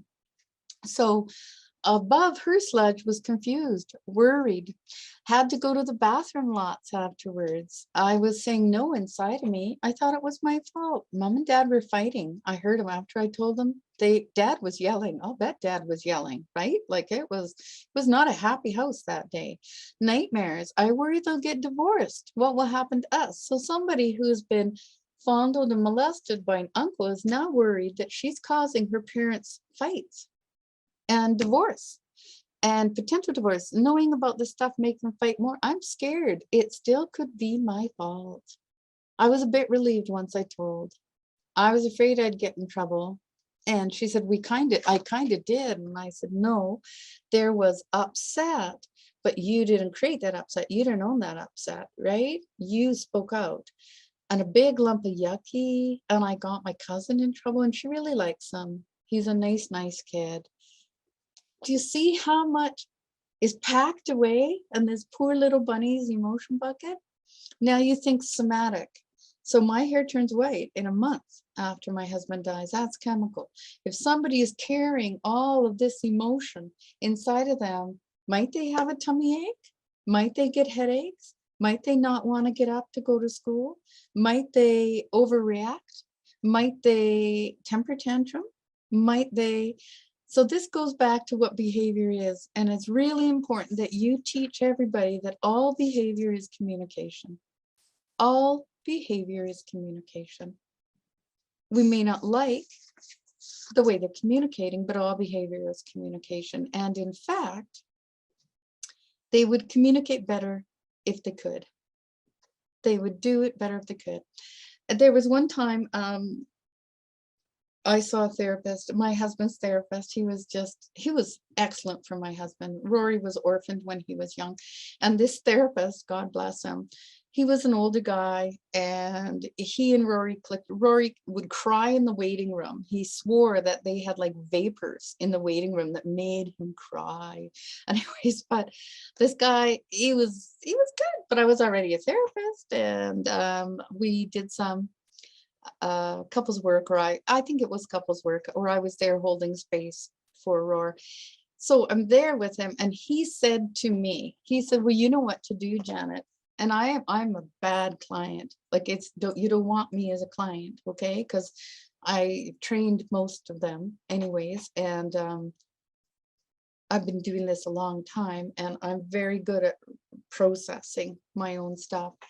So I said to him, I said, well, that is an incredibly disrespectful thing to say. If I knew what to do, I would have done it. What? I said, do you know what to do? He said, well, I have some ideas. And I said, well, I don't. And that's why I'm paying you money. So I did feel sorry for him often. He had some very archaic ideas about shared parenting duties as well, because his wife was a stay-at-home wife and I was not. And yeah. So anyways, poor guy, but Rory really benefited from him. Worry tree. Let's look at a worry tree. Kids, grown-ups, whoever, as you're teaching them to center, etc. Kids coming in the door, sometimes they got things at the top of their head. Teenagers always have things at the top of their head. You can put up a tree inside of a play therapy room. They can have their own. They can give you a leaf every single time. They can make it as an art therapy kind of project, etc. But let's flip to the next one. They put their worries on the tree. So they are externalizing them.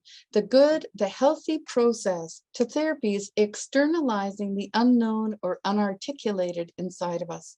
So her worry tree, S is angry, worried about dad not feeling well. Was it my fault? I'm worried mom and dad will be unhappy when I tell them.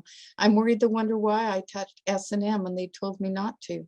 I'm worried that the dream will come back. I'm worried about going to the police. I'm worried about being in trouble. I'm worried about the movie. When other people say, oh, now I do remember this one. This one was encouraged to put breast pictures on the internet.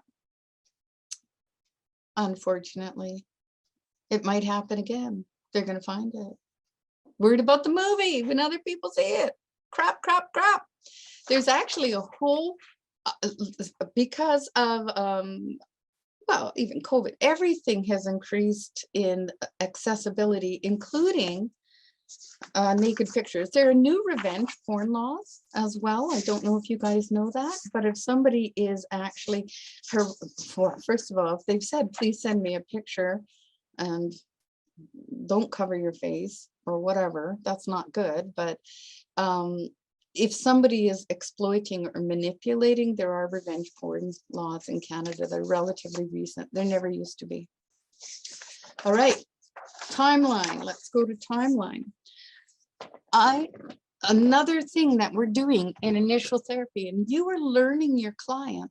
And so another thing we're doing in initial therapy is we are trying to figure out what happened when, and then they can see trends. It's confusing in their head.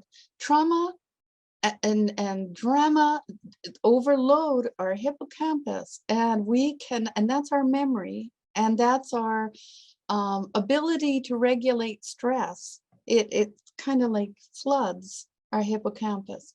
So when it does that, we can't sort the things out. That's why narrative therapy is excellent.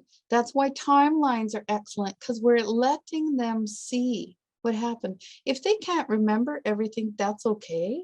This is an excellent activity for people to go home and do with their family as well, or with their mom. When I did mine on my own years and years and years ago. I called all my sisters and I called my mom and I said, well, what happened when? My dad was an Irish alcoholic. There was a lot of drama in my childhood.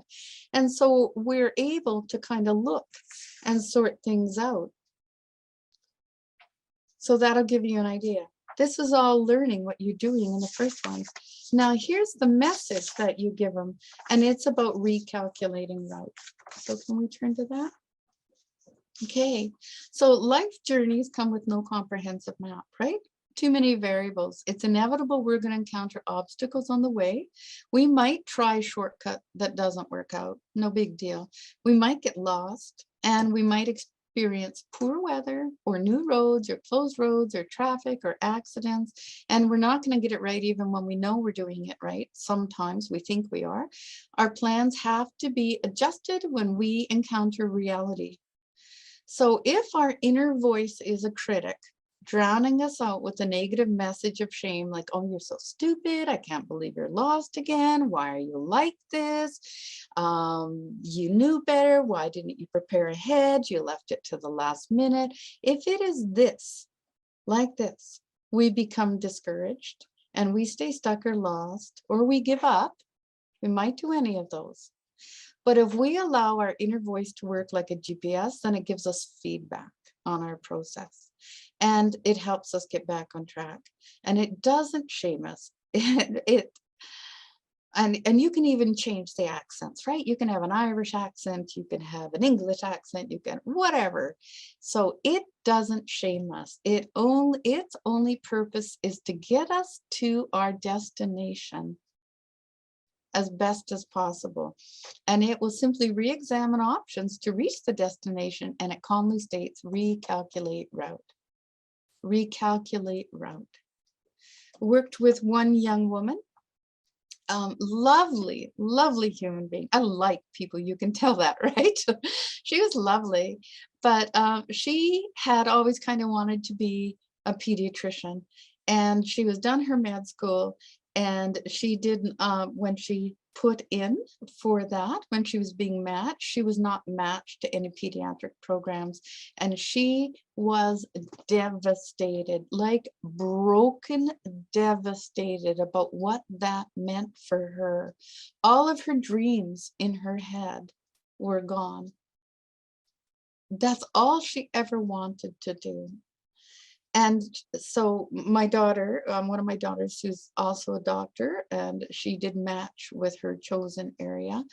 She and I talked to her about how that worked, and she taught me different ways she could different ways this young person could also reach their destination. And so what we did was we did a roadmap to the future.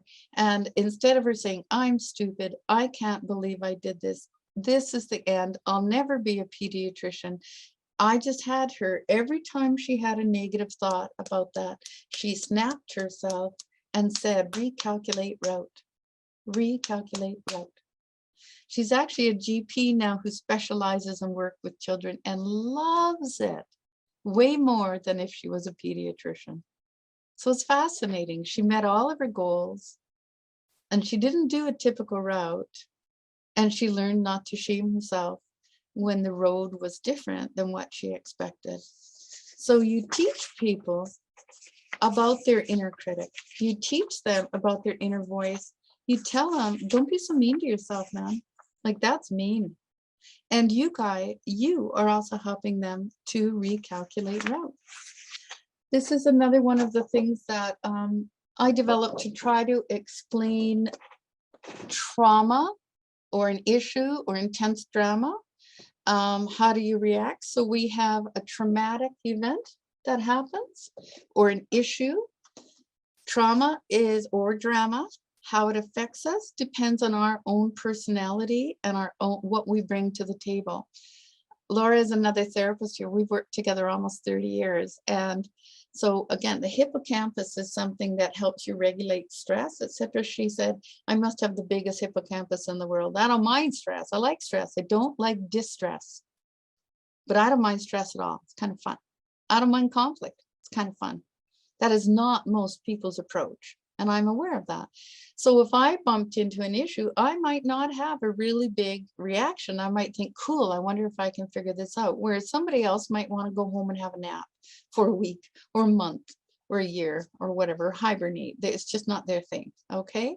So different people will have different reactions. Chemicals will spill differently in every human being.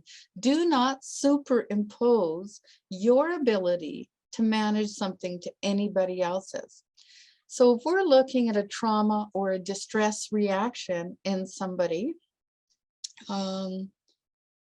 we worked with a group of teen girls this year, fabulous. Oh, they were so good. And they helped us develop an identity and boundary course. They were our pilot kids, and they've given a lot of feedback to us. We've developed this, and 2 of them are working right now with us with our new groups. So one girl, the idea of standing in front of anybody would create huge distress. The other one cannot stop talking in front of everybody, right? It's just different. So there's an issue. What happens is inside the person, their energy or their distress or their chemical will surge. I will use this for a car accident, even if it's a fender bender, all right? A fender bender, car accident. It surges up, and then in most cases, it comes back down to baseline, even if we're very traumatized, an acute trauma state. Even if and what causes trauma is feeling helpless, feeling isolated, not being able to make sense of it, getting a rush of those chemicals and not being able to empty out the chemicals, and feeling like somebody you love or themselves will be hurt or harmed or die. Trauma is very, very complex. And we have other sessions just on trauma. Kara will teach you trauma when we get to that after Christmas. Fantastic course, okay? So when we're doing this, if we are well treated, we go back down to baseline really quick. So a child who has been groped or handled or mishandled, they can return to baseline really quick. If it's handled properly, they didn't feel helpless. They felt like they took control of it. They felt like they're strong. And there is no, do you kind of get what I'm saying? It's not the act often, though certainly it is sometimes the act, but often, well, 100% of the time, it's the experience of the individual within it, with their own uniqueness. Now, sometimes the trauma goes way up, and then it comes down, and it's the orange line, and it comes down slowly. It's like takes them a long time, and then it's kind of left with a little bit of residual that's going on there. Somebody with many experiences of trauma, often that happens, and it goes up, it comes down, it doesn't ever go back down. Next trauma is a little bit higher, next trauma is a little bit higher. When we're looking at, again, I'll go back to an accident, the trauma energy goes way up, the chemical goes up, and then it seems to come down. They cope, but maybe something triggers them again, and then it surges up again. And that's called, it's a delayed PTSD or delayed trauma reaction. And then if we go up and we stay stuck, that's our acute stress response, being stuck, and it goes up and down, and we never re-regulate. And this is the first thing we use with trauma clients, is teaching them to start to regulate. Okay, next one. Burnout survival chart. You guys all have a burnout survival chart. And what I want you to look at, I want you to take time right now and write 2 stressors down. So I'm going to write 2 stressors down. What are my 2 stressors?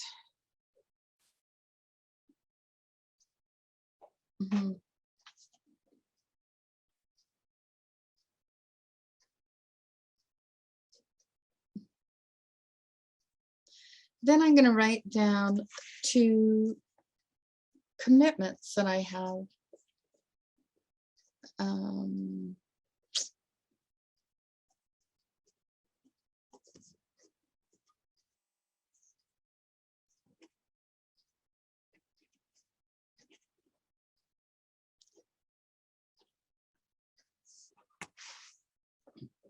going to look at my stressors and my commitments, and I'm going to rate them. So for me, my number 1 stressor is I'm still finalizing some budget restructuring. Okay, so that's just like, ugh. But again, I don't have a high stress. Like I don't rev very high with stress, so mine is probably a 4. But it's uncomfortable for me because I don't like stress, like to bug me, because then it's distress. So I might give it a 4. Then commitments, a commitment I might have. So I have 6 kids. I don't know if I mentioned that. Like 5 are grown up and 1's a bonus feature. I gave up cooking a long time ago. It's not fun. I cooked for 25 years, 30 years. I don't know. So I don't cook very often anymore. My husband, who's retired, he cooks, and that's how it should be. I'm just saying. But I have to cook tomorrow. I'm not bad at it. I just don't really like it. So that's a commitment. And stress level, I have to think about it. It's probably a 2. I go back up to stressors. My eldest adopted daughter is really struggling right now. It makes my heart hurt all of the time. That one's a 7. Another commitment I have, I don't know, my desk is piled with commitments. I don't know what they are. But you get the idea. Okay. Strengths. One of my strengths is I don't have a high stress rev to me or a high anxiety rev. Yay, lucky me. That's just me being a little luckier than others, right? Resources, I have a phenomenal team. I have a strong family, etc. Right? So strengths, resources, you put them down.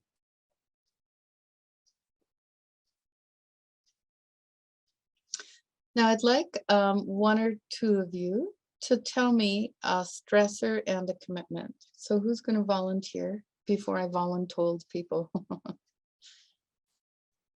Lasha, I know you were stretching. You got to watch when you stretch. What's a stressor? Having all my stuff in for CAP and my class done for October 12th. Having everything in to CAP for October 12th. You betcha. All that provisional joy, right? What's a commitment that you have? To finish a paper this weekend and do a quiz this weekend as well. Finish a paper this weekend and what? Do a quiz as well. I can't hear that part, Lasha. To do a quiz. Do a quiz. Okay, got it. All right, Natalie, I don't know you. What's a stressor and what's a commitment?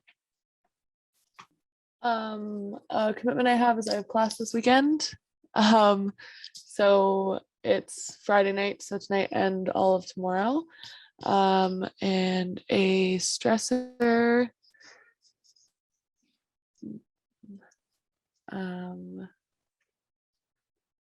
One second.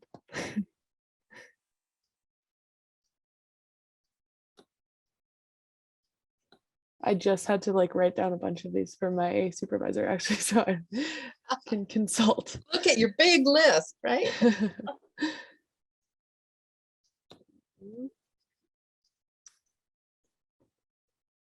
A stressor is I just had to take out a really big student loan. That's a big stressor, isn't it? That's a real stressor. Darby, give me a stressor and a commitment. A stressor of mine is time management with my course that I'm taking after work. And a commitment is to apply to new school programs by the end of December. Okay.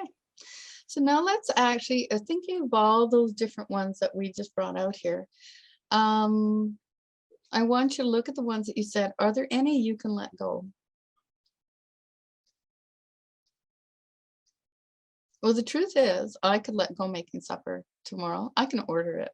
I can cook with my fingers and a phone. It's probably not best, but I don't care. And I can afford it, so I can do it. And is that the end of the world? No, it's not the end of the world. Not at all.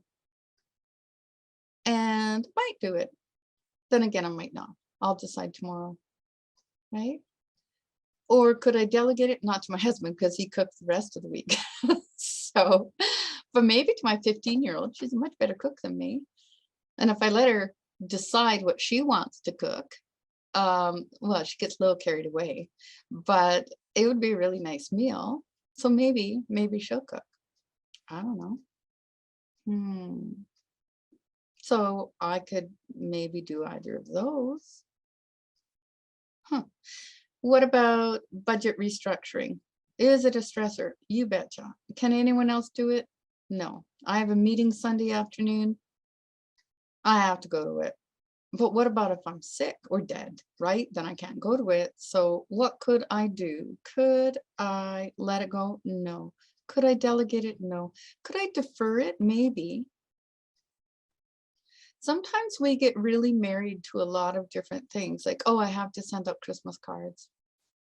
Or I have to, well, this one, everybody should make beautiful PowerPoints. I'm sorry, it really should happen. PowerPoints are lovely, lovely things. So, okay, I'm going to go back to Natalie. Tell me, is there anything you could let go, delegate, or defer?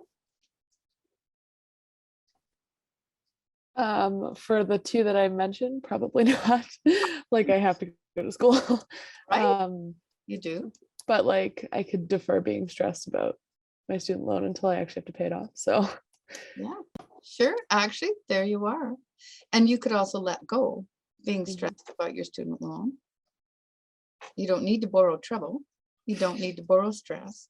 You can say, oh, that is a stressful thing. I'm going to put it over here to the side. It is what it is. And you can set it aside. What strengths could you bring to bear on that?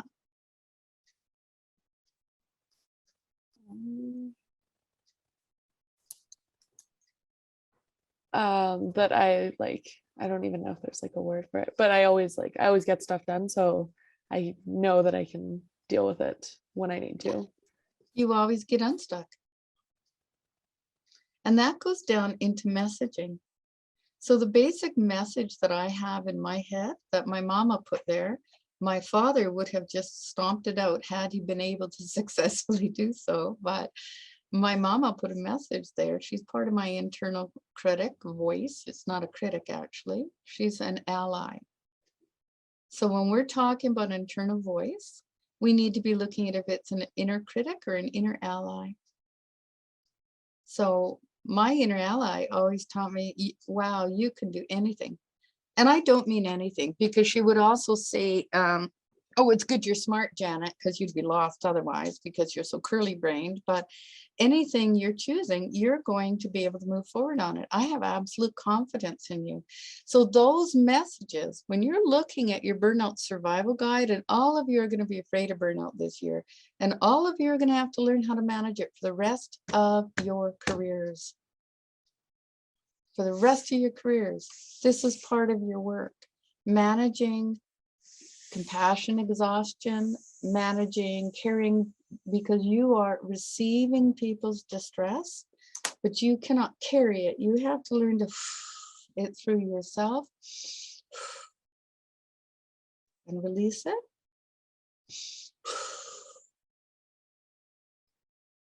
You have to have your self-care, and you have to watch your messaging. Have to watch it. So your message, Natalie, is, yeah, I can get unstuck. I'll get unstuck later on. That's smart. So that's where you then say, oh, darn, I'm good. And I don't mean arrogant. I mean, yay for me, right? Lasha, the one I love to pick on, which is true, I do. So Lasha, what can you let go or delegate? Yours were hard. or defer? Maybe let go of the idea of being stressed. Do you see how you guys can actually, you cannot actually move a task sometimes, but you could actually address the feeling? This is just like what therapists do for a living. You can, if you can recognize the feeling, recognize the chemistry in there, you can address it. That's what you're teaching your clients to do. Darby, how about you? You can't use the same answer. I don't think I can let go either of mine or push them back, but I can work on accepting that they're there. And I mean, I don't want to say what Lash has said, but I'm working a lot on radical acceptance. And I think that if I say, yeah, that's a thing I have to do, then That's what it is. yeah. So I'm going to, I know what course Darby is taking. I know why she's taking it. She's an intern. Well, the truth is, although this might like kill her. So the truth is Darby could do a crappy job at her course and just not do it. It kills me. That's right. Yeah, it does, doesn't it? But the truth is, it's not for her degree. It's not for anything else. She only had to be a student for 30 days. Oh, next, you can quit on National Truth and Reconciliation Day because that's your 30 days because it's part of her internship, whatever. Don't listen to me, Jessie, because you can't quit your course.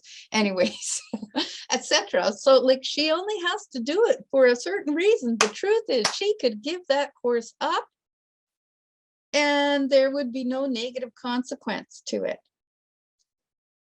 So it's not even fully true. She can't not do it. Then she has to look at, okay, what are my expectations? And she has to look at that. So anyways, that's an activity. It's harder to do that with clients. That is for you guys more, okay? I want you to be thinking about your messaging. So flip the next slide. Your personal goals, you have to start thinking to sort your brain. Your goal this week is to survive. I will survive my week. I will cope. I will breathe. I will do what's next. This month, maybe it's a little bit more, etc. You guys look and sort them. If you let too much flood in, it has to be, what's my next best step? And that is a sentence I use in therapy a lot. They say, I don't know what to do. And I say, what's your next best step? What's your next best step? That's what you can do next. You do know what to do. And they usually know. Or we can give them some hurdle help with that. Okay, next one. Today's takeaway. This is how we close. You're all going to tell me one takeaway that you learned here today that you are going to commit to try with your clients or that intrigued you the most, okay? It doesn't have to be with your clients. It can be either. Okay, Darby, what's your today's takeaway? To remind myself to use ice more often. Good.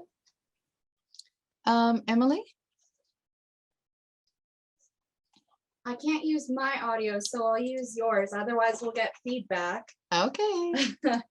For me, like something I see all the time is the subjective units of distress scale. Yeah. But what I don't do often is consider where I'm at and what my relative like What your baseline is, because I always tend to default to like it should be neutral or higher, but maybe that's just not my reality. And then I need to focus on like relative improvement and awareness of it. Excellent. So did you guys hear her okay? So what she said was focusing on relative improvement and her own personal rhythm instead of judging, oh, I've got to be as, on the top end, instead of saying, well, you know what, this is kind of where I'm at and it's okay. And what am I doing with it next? Okay, Timothea? So a lot of this was review, and I love listening to Janet. I love listening to you every time. Oh, there, Timothy is my favorite. Everybody, you can know that. Something that I actually forgot about was the burnout survival chart, and it's something that I don't do to a degree that you did on your in your presentation, in your chart, because maybe I'll identify the stressors and commitments, but then not really go any further than that. Like I'll organize them, but not determine whether they can be delegated or if I can let go of it or defer it. So that's something that I think is my biggest takeaway from today. Excellent. Anna? I really liked the personal goals chart, because I think it kind of put things into perspective that like there's a lot I think as like students that I know for myself that I want to like accomplish, and it was nice seeing it's like this week, this month, this year, to see it kind of broken down that it's like it doesn't all need to happen right now, and just like you can put it in a different section. It can happen a little bit later. Mm-hmm. And your route might change. Yeah. And it may be a better route. Yeah, absolutely. You don't know. And so we have to go along as we go along instead of trying to worry it all on the same day. Yeah, or the same week, month, etc. Jesse, what's your takeaway today? I really found the burnout chart helpful just because I think I'm You guys all feeling sound like you're burning out. What? Sorry, joking. it's directly applicable this week. I just feeling kind of flustered today a little bit, and I just found writing out all the commitments and all of the different obligations, etc., and like related stress levels, just like labeling it and putting it organized rather than just bouncing around my head. I think it just reaffirmed the usefulness of that for clients as well. Yes, exactly. Organized it, externalized it instead of letting it bounce around your head. That's part of our function as therapists, right? Natalie? I think mine was also the ice. I had never heard that before. And that's probably something I can actually use on myself too. So that was Everybody really interesting. on themselves, they obviously walk around with ice, especially when they're near me. I don't know what that's about though. I think I caused stress. I looked at Emily and she went, Destiny, what's your takeaway? I think I mean, all of this is really, really interesting, especially from the perspective of someone who is not a psychologist. I'm a marketing intern, for those who don't know. But the roadmap conversation that we had was just so interesting to me, because I think a lot of times we get, or at least I get, really caught up in the idea that only certain steps will get you where you want to go. So that's definitely something that I want to explore more. I think it's just really important. And then to repeat answers, ice, like ice. I'm so excited to try that. I've never heard that before, and it's super, super cool. And super, super easy. Yeah, simple. Super easy. Thank you, Destiny. Ria? I just want to start off by saying I absolutely love this session. Like I learned so much. Again, me not coming from a psychology background, there was so much to learn about. But the one thing that I would take away is the difference between centered breathing and paced breathing, and how paced breathing helps you with your anxiety. I've had a lot of friends dealing with anxiety, so this is one suggestion I am highly going to recommend to those, especially even me, if I'm getting any anxiety attack, or if I'm even stressed about something, I'm definitely going to use that. So thank you so much. And yeah, that would be the one takeaway that I would take from this session. Good, they're the important ones, base ones. Good job. Okay, who do I have next? Michelle? I liked the emotion bucket. I feel like it's really helpful to get words out onto a page and getting those feelings out there, because then they start to become less overwhelming and less scary. And I think that's definitely something I can see using with children and youth. I use it with adults as well. It's almost any strategy like this. So when adults come in, they're little inside. They're not grown-ups. That's their little. To see what's actually in there is really important to them. So I would encourage you to use it with adults as well. Emily, do I have anyone else left on here yet that I missed? Nope, a couple people contributed in the chat before they had to leave. So Okay. thank them for that. Great. Mhm. All right, thank you all. So this is it for the first one. The next one that we're doing is on treatment planning. And I'll be doing that again, and it's in October. So I hope to see you all then. Okay, thanks very much. Bye-bye.